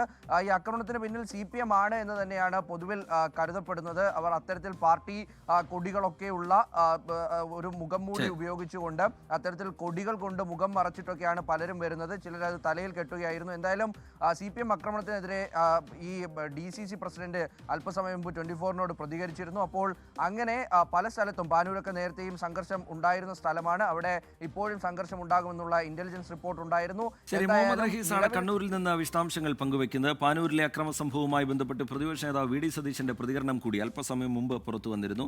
അതേ നാണയത്തിൽ തിരിച്ചടി ഉണ്ടാകും എന്നാണ് VD സതീശൻ പറയുന്നത്. CPIM അക്രമം അവസാനിപ്പിക്കണം. ആഭ്യന്തര വകുപ്പ് ഭരിക്കുന്ന മുഖ്യമന്ത്രിയുടെ നാട്ടിലാണ് ഈ സംഭവം ഉണ്ടാവുന്നതെന്നത് ഖേദകരമാണ് എന്നും പ്രതിപക്ഷ നേതാവ് കുറ്റപ്പെടുത്തുന്നുണ്ട്. കണ്ണൂർ കോർപ്പറേഷൻ കൂടുതൽ തിളക്കത്തോടെ നിലനിർത്തുകയാണ് UDF. 55 ഡിവിഷനുകളിൽ 36ലും ജയിച്ചാണ് കണ്ണൂർ കോട്ട UDF കൂടുതൽ ഭദ്രമാക്കിയത്. LDF 15 ഡിവിഷനുകളിൽ ഒതുങ്ങിയപ്പോൾ 4 ഡിവിഷനുകൾ നേടി BJP കരുത്തുകാട്ടി. UDFന് വിമതശല്യമുണ്ടായിരുന്ന LDF സിറ്റിംഗ് സീറ്റായ ആദികടലായിൽ നിന്ന് KPCC അംഗം റിജിൽ മാക്കുറ്റി ജയിച്ചു കയറിയത് 720 വോട്ടിന്. കോർപ്പറേഷന്റെ ട്രെൻഡ് അതോടെ വ്യക്തമായി. UDF മേയർ സ്ഥാനാർത്ഥിയായി പരിഗണിക്കുന്ന മുൻ ഡെപ്യൂട്ടി മേയർ P ഇന്ദിരയും ഡെപ്യൂട്ടി മേയർ സ്ഥാനത്തെത്താൻ സാധ്യതയുള്ള KP താഹിറും കടുത്ത മത്സരം നേരിട്ട് വിമതരെ ഉൾപ്പെടെ വീഴ്ത്തിയതോടെ കോർപ്പറേഷൻ UDF ഉറപ്പിച്ചു. കോട്ടാളി, എളയാവൂർ നോർത്ത്, എടച്ചൊവ്വ, അതിരകം, കുറുവ, താളികാവ്, ആദികടലായി ഡിവിഷനുകൾ LDFൽ നിന്ന് UDF പിടിച്ചെടുത്തു. നഷ്ടപ്പെട്ട ഡിവിഷനുകൾ ഒഴിവാക്കിയാൽ കഴിഞ്ഞ തവണ നേടിയ 34 ഡിവിഷനുകൾ എന്ന നേട്ടം മറികടന്ന് 36-ലെത്തിച്ച് UDF തങ്ങളുടെ കോട്ട കാത്തു. 20 വർഷക്കാലമായി ഈ ഡിവിഷനും അതോടൊപ്പം വാർഡും LDFന്റെ കുത്തകയായിരുന്നു. 350 വോട്ടിന് ജയിച്ച ആ ഡിവിഷനിൽ ഇത്തവണ 700-ൽ പരം വോട്ടിനാണ് അവിടുത്തെ മതനിരപേക്ഷ ജനത എന്നെ വിജയിപ്പിച്ചത്. ആദികടലായിലെ ആ മതേതര ജനത നൽകിയ ആ പിന്തുണ എപ്പോഴും മനസ്സിന്റെ അകത്തളത്തിലുണ്ടാവും. കനത്ത തിരിച്ചടിയാണ് LDFന് കണ്ണൂരിന്റെ ഹൃദയഭാഗത്തുണ്ടായത്. കൈവശമുണ്ടായിരുന്ന 19 ഡിവിഷനുകൾ 15ആയി കുറഞ്ഞു. കോർപ്പറേഷൻ അഴിമതികൾ ആരോപിച്ച് CPM നടത്തിയ പ്രചാരണം തീരെ ഫലിച്ചില്ല. 2020-ൽ ഒരു ഡിവിഷനിൽ മാത്രം ജയിച്ച NDA ഇത്തവണ ജയിച്ചു കയറിയത് 4 ഡിവിഷനുകളിൽ. 2 UDF ഡിവിഷനുകളും ഒരു LDF ഡിവിഷനും BJP പിടിച്ചെടുത്തു. അറയ്ക്കൽ ഡിവിഷൻ UDFൽ നിന്ന് പിടിച്ചെടുത്ത് SDPIയും കോർപ്പറേഷനിൽ അക്കൗണ്ട് തുറന്നു. മുഹമ്മദ് റഹീസ്, 24, കണ്ണൂർ. LDFനെ തൂത്തെറിഞ്ഞാണ് എറണാകുളം ജില്ലയിൽ UDF തേരോട്ടം നടത്തിയത്. 13 നഗരസഭകളിൽ 12ഉം UDFനൊപ്പം നിന്നു. ജില്ലാ പഞ്ചായത്തിലും ബ്ലോക്ക് പഞ്ചായത്തിലും UDF ഏകപക്ഷീയമായ ജയം സ്വന്തമാക്കി. മധ്യ കേരളത്തിന്റെ തിലകക്കുറിയായ കൊച്ചിയിൽ UDFന്റെ സർവാധിപത്യം. 13 നഗരസഭകളിൽ കയ്യിലുണ്ടായിരുന്ന കോതമംഗലവും തൃപ്പൂണിത്തുറയും ഏലൂരുമടക്കം LDFനെ കൈവിട്ടു. 12ലും UDF വിജയം. തൃപ്പൂണിത്തുറ ചരിത്രത്തിലാദ്യമായി BJPക്ക്. കോതമംഗലത്ത് 33 സീറ്റിൽ 22ഉം UDF നേടി. 22 ജില്ലാ panchayat ഡിവിഷനുകളിൽ 25ഉം UDFന്.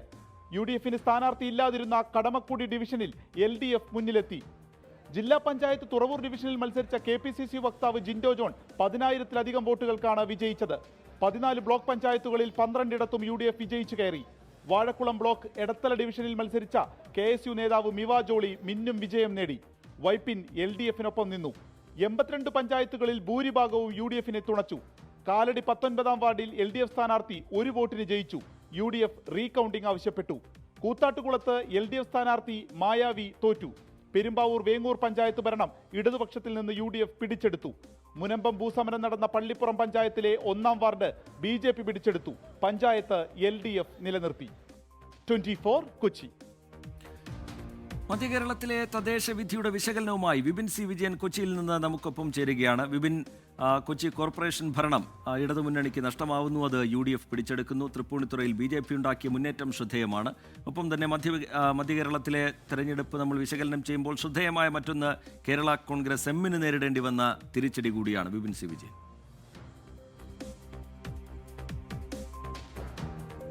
Yes Rejith, U D എഫിന് ഒപ്പം നിൽക്കുന്ന ഒരു ബെൽറ്റ് എന്ന് പറയുന്നത് എല്ലാ കാലത്തും മധ്യ കേരളമാണ്. മധ്യ കേരളത്തിൽ ഉണ്ടാകുന്ന ചെറിയ ഇളക്കം പോലും പിന്നീട് അത് യു ഡി എഫിനെ ബാധിക്കുകയും അല്ലെങ്കിൽ അവരുടെ നിയമസഭാ തെരഞ്ഞെടുപ്പിന്റെ ഒരു വിജയത്തെയൊക്കെ അത് ബാധിക്കുന്ന കാഴ്ചകളൊക്കെ നമ്മൾ കാണാറുണ്ട്.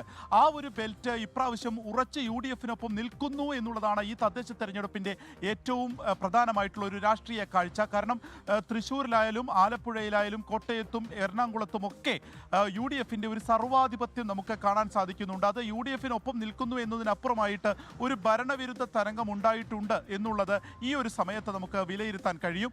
ഇപ്പോൾ യു ഡി എഫിന്റെ നേതൃത്വം പോലും ഒരുപക്ഷെ എറണാകുളത്ത് ഇത്ര വലിയൊരു വിജയം പ്രതീക്ഷിച്ചിരുന്നില്ല. ഇവിടുത്തെ ഇപ്പോൾ കോർപ്പറേഷനിൽ ഒരു 40 സീറ്റുകളായിരുന്നു പരമാവധി അതിന് നേതൃത്വം നൽകിയ പ്രതിപക്ഷ നേതാവ് വി ഡി സതീശൻ ഒരു കരുതിയതെങ്കിൽ അത് 47ലേക്ക് പോയിരിക്കുന്നു. ജില്ലാ പഞ്ചായത്തിലും ബ്ലോക്ക് പഞ്ചായത്തിലും ഒരു 2 സീറ്റ് ഒഴിച്ച് മറ്റെല്ലാം തന്നെ നേടാൻ യു ഡി എഫിന് കഴിഞ്ഞിരിക്കുന്നു. അവർക്ക് ആദ്യ ഘട്ടത്തിലുണ്ടായിരുന്ന ഒരു വിമതശല്യം എന്നുള്ളത് കേട്ടുകേൾവിയില്ലാത്ത രീതിയിൽ അതൊക്കെ തന്നെ മായ്ച്ചു കളയാൻ ഈ ഒരു തിരഞ്ഞെടുപ്പ് ഫലത്തിന് എറണാകുളത്ത് സാധിച്ചിരിക്കുന്നു എന്നുള്ളത് ചെറിയ കാര്യമല്ല. മറ്റൊന്നുള്ളത് ഇപ്പോൾ ആലപ്പുഴയെ സംബന്ധിച്ചാണ്. ആലപ്പുഴയിൽ കൈനഗരി ഉൾപ്പെടെ ഏകദേശം 50 വർഷത്തിലേറെ എൽ ഡി എഫിനൊപ്പം നിന്ന സ്ഥലമാണ്. അവിടുത്തെ അസ്വാരസ്യങ്ങൾ കൂടി ഇപ്പോൾ യു ഡി എഫിന് ഒരു മുതൽക്കൂട്ടാവുന്ന ഒരു കാഴ്ചയുള്ളത്. അങ്ങനെ ഒരു എൽ ഡി എഫിനൊപ്പം നിന്നിരുന്ന ഒരു കോട്ട പൊളിക്കാൻ ആലപ്പുഴയിൽ അത് യു ഡി എഫിന് സാധിച്ചിരിക്കുന്നു എന്നുള്ളതും വളരെ പ്രധാനമാണ്.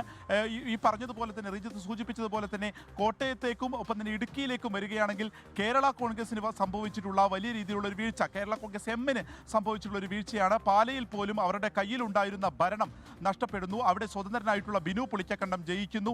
ഇനി അവിടെയൊക്കെ ഉള്ളാവുന്ന എങ്ങനെയായിരിക്കും ചങ്ങനാശ്ശേരിയിൽ ഉൾപ്പെടെ ഒരു നെക്ക് ആൻഡ് നെക്ക് മത്സരം എത്തുന്നു എന്നുള്ളത് വളരെ പ്രധാനമാണ്. അതുകൊണ്ട് തന്നെ ഈ വീഴ്ച വരും ദിവസങ്ങളിൽ വലിയ രാഷ്ട്രീയ ചർച്ചകൾക്ക് കൂടി കേരള കോൺഗ്രസ് എമ്മിൽ ഒരു തുടർ ചർച്ചകൾക്ക് വിലയിരുത്തും എന്നുള്ള കാര്യം ഉറപ്പാണ്. ഇടുക്കിയിലേക്ക് വരുമ്പോൾ പി ജെ ജോസഫ് വിഭാഗത്തിന് വലിയ ആശ്വാസമാണ്. യു ഡി എഫിനൊപ്പം നിൽക്കുന്ന കേരള കോൺഗ്രസ് എന്നുള്ള നിലയ്ക്ക് അവർക്ക് ഏൽപ്പിച്ചിട്ടുള്ള എല്ലാ സീറ്റുകളിലും ഒരു 15% താഴെ സീറ്റുകൾ ഒഴിച്ചു നിർത്തി കഴിഞ്ഞാൽ മറ്റെല്ലാത്തിലും വിജയിക്കാൻ കഴിഞ്ഞിരിക്കുന്നു എന്നുള്ളത് Kerala Congress P J Joseph വിഭാഗത്തിന് ആശ്വാസം നൽകുന്നതും പിന്നീട് അങ്ങോട്ടേക്ക് ഒരു ആത്മവിശ്വാസം നൽകുന്നതുമായിട്ടുള്ള ഒരു വിധിയായി കഴിഞ്ഞു. തൃശ്ശൂരിലേക്ക് വരികയാണെങ്കിൽ അവിടെ ഏകദേശം ഒരു 45-50% വോട്ടുകളായിരിക്കാം ഒരു പക്ഷേ ഈ കോർപ്പറേഷനിൽ അവിടെ അറിയാവുന്ന ആളുകൾ എന്നുള്ളത് മറ്റുള്ളവരെല്ലാം തന്നെ കൃത്യമായിട്ടുള്ള ഒരു രാഷ്ട്രീയ ചിന്തയുടെ പുറത്ത് എത്തുകയും അവിടെ പൂർണ്ണമായും അത് യു ഡി എഫിനെ അനുകൂലമാക്കി വിധി എഴുതുകയും ചെയ്തു. വിശദാംശങ്ങൾ പങ്കുവെക്കുകയായിരുന്നു. ചില അക്രമ സംഭവങ്ങളുടെ വിവരങ്ങൾ കൂടി ഇപ്പോൾ പുറത്തു വരുന്നുണ്ട്. വൈക്കത്ത് സ്വതന്ത്ര സ്ഥാനാർത്ഥിക്ക് മർദ്ദനം എന്നുള്ള പരാതി ഉയർന്നിട്ടുണ്ട്. വൈക്കം നഗരസഭ 13-ാം വാർഡിൽ വിജയിച്ച മണിയമ്മയ്ക്കാണ് മർദ്ദനമേറ്റത്. LDF പ്രവർത്തകരാണ് മർദ്ദിച്ചത് എന്നുള്ള പരാതിയാണ് ഉയർന്നിരിക്കുന്നത്. അതുപോലെ കൊല്ലം കടക്കലിൽ BJP സ്ഥാനാർത്ഥികളുടെ വീടുകൾക്ക് നേരെ ആക്രമണം എന്നുള്ള പരാതി ഉയർന്നിട്ടുണ്ട്. CPIM പ്രവർത്തകരാണ് ആക്രമണത്തിന് പിന്നിൽ എന്ന് BJP ആരോപിക്കുന്നുണ്ട്. ഇതിൻ്റെയൊക്കെ വിശദാംശങ്ങളിലേക്ക് നമുക്ക് വരാം. ഒപ്പം തന്നെ മെസ്സി ആവേശത്തിലാണ് ഹൈദരാബാദ്. ഫുട്ബോൾ ഇതിഹാസം ലിയോണൽ മെസ്സി കളിക്കുന്ന പ്രദർശന മത്സരത്തിന് ഹൈദരാബാദ് രാജീവ് ഗാന്ധി സ്റ്റേഡിയത്തിൽ തുടക്കമായിരിക്കുകയാണ്. അതിൻ്റെ വിശേഷങ്ങളിലേക്ക് കൂടി നമുക്ക് വരണം. അതൊക്കെ ചെറിയൊരു ഇടവേളയ്ക്ക് ശേഷം ഷോർട്ട് ബ്രേക്ക്. വാർത്തകളിലേക്ക് വീണ്ടും. മെസ്സി ആവേശത്തിൽ ഹൈദരാബാദ്. ഫുട്ബോൾ ഇതിഹാസം ലിയോണൽ മെസ്സി കളിക്കുന്ന പ്രദർശന മത്സരത്തിന് ഹൈദരാബാദ് രാജീവ് ഗാന്ധി സ്റ്റേഡിയത്തിൽ തുടക്കമായിരിക്കുന്നു. രാഹുൽ ഗാന്ധിയും മെസ്സിക്കൊപ്പം പന്ത് തട്ടാൻ ഇറങ്ങുന്നുണ്ട്.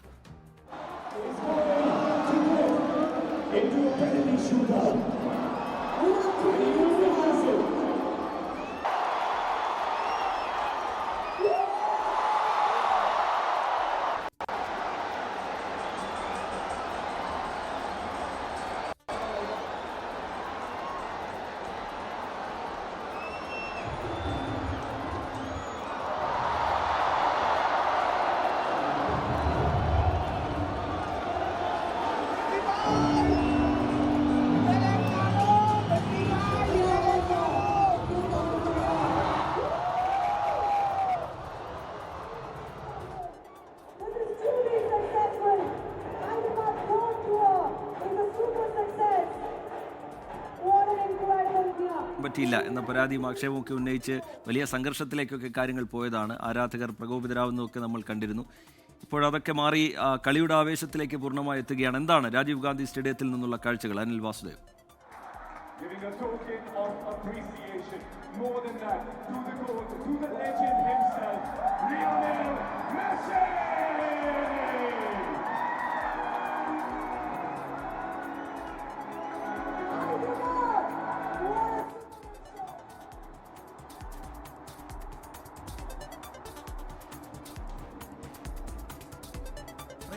ഹൈദരാബാദ് ആവേശത്തിലാണ് എന്ന് പറയേണ്ടിയിരിക്കുന്നു. ഫുട്ബോൾ ഇതിഹാസം ലിയോണൽ മെസ്സി ഇതാ നമ്മുടെ കൺമുന്നിൽ നിൽക്കുന്നു എന്നുള്ളതാണ് ഏറ്റവും സന്തോഷം നൽകുന്ന കാഴ്ച.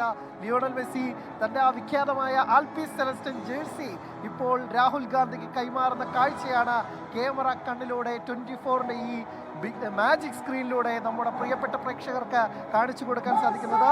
ഈ ദൃശ്യങ്ങൾ ഒരുപക്ഷെ മലയാളികൾക്ക് സമ്മാനിക്കുന്ന ഏക മലയാളം മാധ്യമം എന്നതുപോലും നമുക്ക് അത്ര വലിയ സന്തോഷത്തിന്റെ നിമിഷമാണ്. കാരണം കൊച്ചിയിലേക്ക് മെസ്സി എത്തുന്നു എന്ന് പറഞ്ഞ് വലിയ കാത്തിരുന്നവരാണ് നമ്മൾ. പക്ഷേ അതിനുള്ള ഭാഗ്യം ഉണ്ടായിട്ടില്ല. മാർച്ച് വിൻഡോയിൽ വരുമെന്ന് പറയുന്നു, അതും ഒരു ഉറപ്പില്ല. പക്ഷേ മെസ്സി ഇന്ത്യയിൽ എത്തിയിരിക്കുന്നു. ആ ഇന്ത്യയിലെത്തിയപ്പോൾ തെക്കേ ഇന്ത്യയിലെ ഒരു സംസ്ഥാനത്തേക്ക് വരുന്നു. തെലങ്കാനയിൽ വന്നിരിക്കുന്നു. തെലങ്കാനയിൽ കുട്ടികൾക്കൊപ്പം പന്ത് തട്ടി മുഖ്യമന്ത്രി രേവന്ത് റെഡ്ഡിക്കൊപ്പം പന്ത് തട്ടി. അദ്ദേഹത്തിന്റെ കൂടെ തന്നെ റോഡ്രിഗോ ഡിപ്പോളും ലൂയിസ് സുവാരസും. ആരാധകർക്ക് ഇതിനപ്പുറം എന്ത് വേണം? ഫുട്ബോൾ ഇതിഹാസം ലോകകപ്പ് നേടിയതിന്റെ തിളക്കത്തിൽ മറ്റൊരു ലോകകപ്പിന് ഒരുങ്ങുന്ന ലിയോണൽ മെസ്സി തന്റെ വലിയ ദൗത്യത്തിന് ഒരുങ്ങും മുമ്പ് ഏറ്റവും വലിയ ആരാധകരുള്ള ഇന്ത്യയിലേക്ക് വരുന്നു. അവിടെ വന്ന് നമുക്കൊപ്പം സന്തോഷം പങ്കിടുന്നു. ഏറ്റവും ചിരിച്ച മുഖത്തോടുകൂടി എന്നും പറയുന്നത് പോലെ ഒരു കൊച്ചുകുട്ടിയെ പോലെ മെസ്സിയുടെ മുഖം തിളങ്ങുന്ന കാഴ്ച നമ്മൾ ഇന്നോഴും കാണുന്നു. ആരാധകരെ കൈവീശി കാണിക്കുന്നു, അവർക്കൊപ്പം സന്തോഷം പങ്കിടുന്നു, അവർക്ക് പന്ത് തട്ടിക്കൊടുക്കുന്നു. ഓരോരുത്തരോടും പിഞ്ചിരിച്ച മുഖത്തോടുകൂടി ഈ സ്റ്റേഡിയം മൊത്തം വലം വയ്ക്കുന്ന ലിയോണൽ മെസ്സിയെ കാണുന്ന കാഴ്ചയാണ് നമ്മൾ കാണുന്നത്. ഏറ്റവും സന്തോഷത്തിന്റെ നിമിഷം. ഫുട്ബോൾ മിശിഹ, ഫുട്ബോൾ ഇതിഹാസം, എപ്പോഴും ലോകത്തെ ഏറ്റവും മികച്ച താരം അല്ലെങ്കിൽ എക്കാലത്തെയും മികച്ച താരം ആര് എന്ന കാര്യത്തിൽ വലിയ തർക്കങ്ങളുണ്ട്.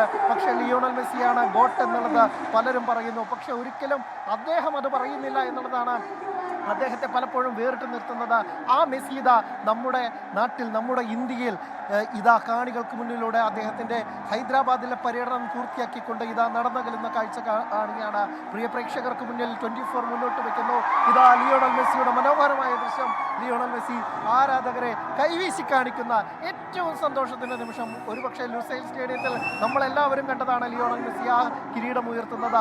ആ ലോകകപ്പ് നേടിയതിന്റെ അതുപോലുള്ള പല നിമിഷമാണ് ഈ കാണുന്ന ഹൈദരാബാദിലെ ആയിരക്കണക്കിന് ആരാധകർക്കുള്ളത് എന്നും പറയേണ്ടിയിരിക്കുന്നു. കാരണം അത്ര കണ്ട ലിയോണൽ മെസ്സിയെ ഒരു നോക്ക് കാണാൻ ഫുട്ബോൾ ആരാധകർ എല്ലാവരും കാത്തിരിക്കുന്നു. അതിനുവേണ്ടിയാണ് ഈ 10,000-കണക്കിന് ആരാധകർ ഈ ഹൈദരാബാദിലെ ഉപ്പൽ സ്റ്റേഡിയത്തിൽ, രാജീവ് ഗാന്ധി സ്റ്റേഡിയത്തിൽ വന്നെത്തിയത്. ലിയോണൽ മെസ്സി അവർക്ക് മുന്നിലെത്തി. എന്തിനാണോ ആരാധകർ കാത്തിരുന്നത് അവർക്കെല്ലാം കൈവീശിക്കൊണ്ട്, ഇല്ലെങ്കിൽ അവരെയൊക്കെ തന്നെ സന്തോഷിപ്പിച്ചുകൊണ്ട് ഫുട്ബോളിന്റെ മിശിഹ, ദ ഗോഡ് ലിയോണൽ മെസ്സി ഇതാ ഹൈദരാബാദ് സ്റ്റേഡിയത്തിൽ തന്റെ ദൗത്യം പൂർത്തിയാക്കി മടങ്ങുന്നു. ഇനി 2 ദിവസം കൂടി ഇന്ത്യയിലുണ്ട് അദ്ദേഹം.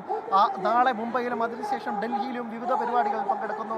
എന്തായാലും ഫുട്ബോൾ ആരാധകരെ സംബന്ധിച്ചിടത്തോളം അങ്ങേയറ്റത്തെ സന്തോഷത്തിന്റെ നിമിഷമെന്നേ പറയേണ്ടിയിരിക്കുന്നു.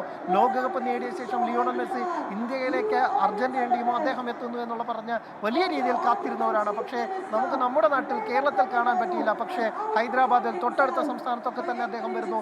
ഇന്ത്യയിലേക്ക് അദ്ദേഹം വരുന്നു, നമ്മുടെ കാണികളെ കാണാൻ വരുന്നു എന്നുള്ളത് അങ്ങേയറ്റത്തെ സന്തോഷം നൽകുന്ന കാര്യമാണ്. ഒരിക്കൽ കൂടി ലോകകപ്പ് നേട്ടം മെസ്സിക്ക് സാധ്യമാകും എന്ന് തന്നെയാണ് അദ്ദേഹത്തിന്റെ ആരാധകർ അത്ര കണ്ട് വിശ്വസിക്കുന്നത്. ഇപ്പോൾ മെസ്സിയെ കണ്ട ആ ചിരിച്ച മുഖത്തോടുകൂടി ഒരിക്കൽ കൂടി അമേരിക്കൻ ലോകകപ്പ് കൂടി മെസ്സിയെ കാണാമെന്ന് നമുക്ക് വലിയ രീതിയിൽ പ്രതീക്ഷ. എന്തായാലും ഫുട്ബോൾ ആരാധകരെ സംബന്ധിച്ചിടത്തോളം, മെസ്സി ആരാധകരെ സംബന്ധിച്ചിടത്തോളം അങ്ങേയറ്റത്തെ സന്തോഷത്തിന്റെ നിമിഷമാണ് ഈ കടന്നു പോകുന്നത്.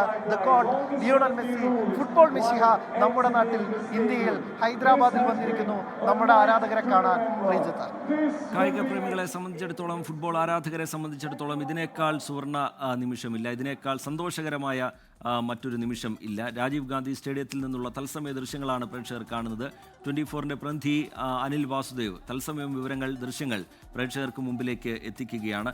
കാത്തിരിപ്പിനെല്ലാം വിരാമമിട്ട് ഫുട്ബോളിൻ്റെ മിശിഹ ഇന്ത്യയിലേക്ക് എത്തിയിരിക്കുകയാണ്. ഇന്ത്യയിൽ പന്ത് തട്ടുകയാണ്. അതിൻ്റെ സന്തോഷം, അഭിമാനം അതൊക്കെ ആരാധകർ പങ്കുവെക്കുന്നത് നമ്മൾ കാണുന്നുണ്ട്. തികഞ്ഞ ഗാലറിയാണ്. 3 ദിവസം നീണ്ടു നിൽക്കുന്ന ഗോട്ട് ഇന്ത്യ ടൂർ 2025ന്റെ ഭാഗമായിട്ടാണ് അർജന്റീനിയൻ ഇതിഹാസ താരം ലയണൽ മെസ്സി ഇന്ത്യയിലേക്ക് എത്തിയിരിക്കുന്നത്. ഇന്ത്യയുടെ വിവിധ നഗരങ്ങളിലൂടെ അദ്ദേഹം സഞ്ചരിക്കുന്നുണ്ട്. കൊൽക്കത്ത, അതുപോലെ ഹൈദരാബാദ്, മുംബൈ, ഡൽഹി എന്നിവിടങ്ങളിലൂടെ താരം സഞ്ചരിക്കുന്നുണ്ട്. അവിടെയൊക്കെ ആരാധകർക്ക് മെസ്സിയെ ഒരു നോക്ക് കാണാനുള്ള അവസരമുണ്ടാകും. അനിൽ വാസുദേവിലേക്ക് നമ്മൾ ഒരിക്കൽ കൂടി വരും. അതിനുമുമ്പ് ചെറിയൊരു ഇടവേള, ഷോർട്ട് ബ്രേക്ക്. വിശദമായ റിപ്പോർട്ടുകളിലേക്ക് വീണ്ടും. തിരുവനന്തപുരം തൃക്കണ്ണാപുരം ഡിവിഷൻ പ്ലാവിളയിൽ CPIM BJP സംഘർഷം. ഇരുവിഭാഗത്തിന്റെയും തെരഞ്ഞെടുപ്പ് ഓഫീസുകൾ തകർത്തു. ഒരു പ്രതികരണം ലഭ്യമാവുന്നു അതിലേക്ക്. നമ്മുടെ സ്ഥാനാർത്ഥി ദേവിമ ജയിച്ചതിന്റെ ഭാഗമായിട്ട് മങ്കാട് CSI ചർച്ചിന്റെ ഓപ്പോസിറ്റ് ഞങ്ങൾ പായസ വിതരണവുമായിട്ട് ബന്ധപ്പെട്ട് നിൽക്കുകയായിരുന്നു. അപ്പോൾ അവരുടെ പ്രകടനം മങ്കാട്ട് കടവിൽ നിന്ന് വരികയും നമ്മളുടെ കൊടി തോരണങ്ങൾ അടിച്ച് നശിപ്പിക്കുകയും അപ്പോഴവിടെ പോലീസ് എത്തുകയും നമ്മളോട് പോലീസ് പറഞ്ഞു ഞങ്ങളിത് നോക്കിക്കോളാം, നിങ്ങളിതിൻ്റെ യാതൊരു ഇതാവണം. ഞങ്ങൾ വീണ്ടും പായസ വിതരണത്തിലേക്ക് പോയി. പക്ഷേ പോലീസിൻ്റെ സാന്നിധ്യത്തിൽ അവർ അവിടെ പ്രശ്നം ഉണ്ടാക്കുകയും നമ്മുടെ പ്രവർത്തകരെ ചീത്ത വിളിക്കുകയും അതേ തുടർന്ന് അവിടെ നിന്ന് പോലീസ് ഇടപെട്ട് അവരെ ഇങ്ങോട്ട് മാറ്റി അയക്കുകയും ചെയ്തു. ഞങ്ങളവിടെ വീണ്ടും പായസ വിതരണമായി നിൽക്കുമ്പോഴാണ് ഇവിടെ നിന്ന് ഞങ്ങൾക്ക് കോൾ വരുന്നത്, ഞങ്ങളുടെ ഓഫീസ് ഇവിടെ അടിച്ച് തകർത്തു വന്ന്. ഞങ്ങൾ അവിടെ നിന്ന് എല്ലാവരും പെട്ടെന്ന് ഇവിടെ എത്തിയപ്പോൾ നമ്മുടെ ഓഫീസിനെ പൂർണ്ണമായിട്ട് അടിച്ച് നശിപ്പിച്ചിട്ടുകയാണ് ചെയ്തത്. നമ്മുടെ റോഡും അല്ല അല്ല അല്ല അല്ല നമ്മുടെ ജാഥയിലായിരുന്നു. ജാഥയിൽ ഈ പറഞ്ഞതുപോലെ 200-ലധികം ഇരുചക്ര വാഹനങ്ങളും 500-ലധികം പേര് ഉണ്ടായിരുന്നു. ആദ്യമായിട്ടാണ് ഇത്രയും വലിയൊരു ജാഥ ആ മേഖലയിൽ കൂടെ പോകുന്നത്. ജാഥ മുൻവശം കടന്നുപോയതിനു ശേഷം ഏറ്റവും പുറകിൽ വന്ന 2 സഹാക്കളെയാണ് ഇവർ ആക്രമിക്കുന്നത്. അവിടെ നിന്നാണ് തുടക്കം. പരാതി കൊടുക്കും. മേഘന മുരളി വിവരങ്ങളുമായി തിരുവനന്തപുരത്ത് നിന്ന് ചേരുന്നുണ്ട്. മേഘന, BJPയുടെയും CPIMന്റെയും വിശദീകരണം നമ്മൾ കേട്ടു. എന്താണ് സംഭവിച്ചത്? വിവരങ്ങൾ എന്താണ് മേഘന?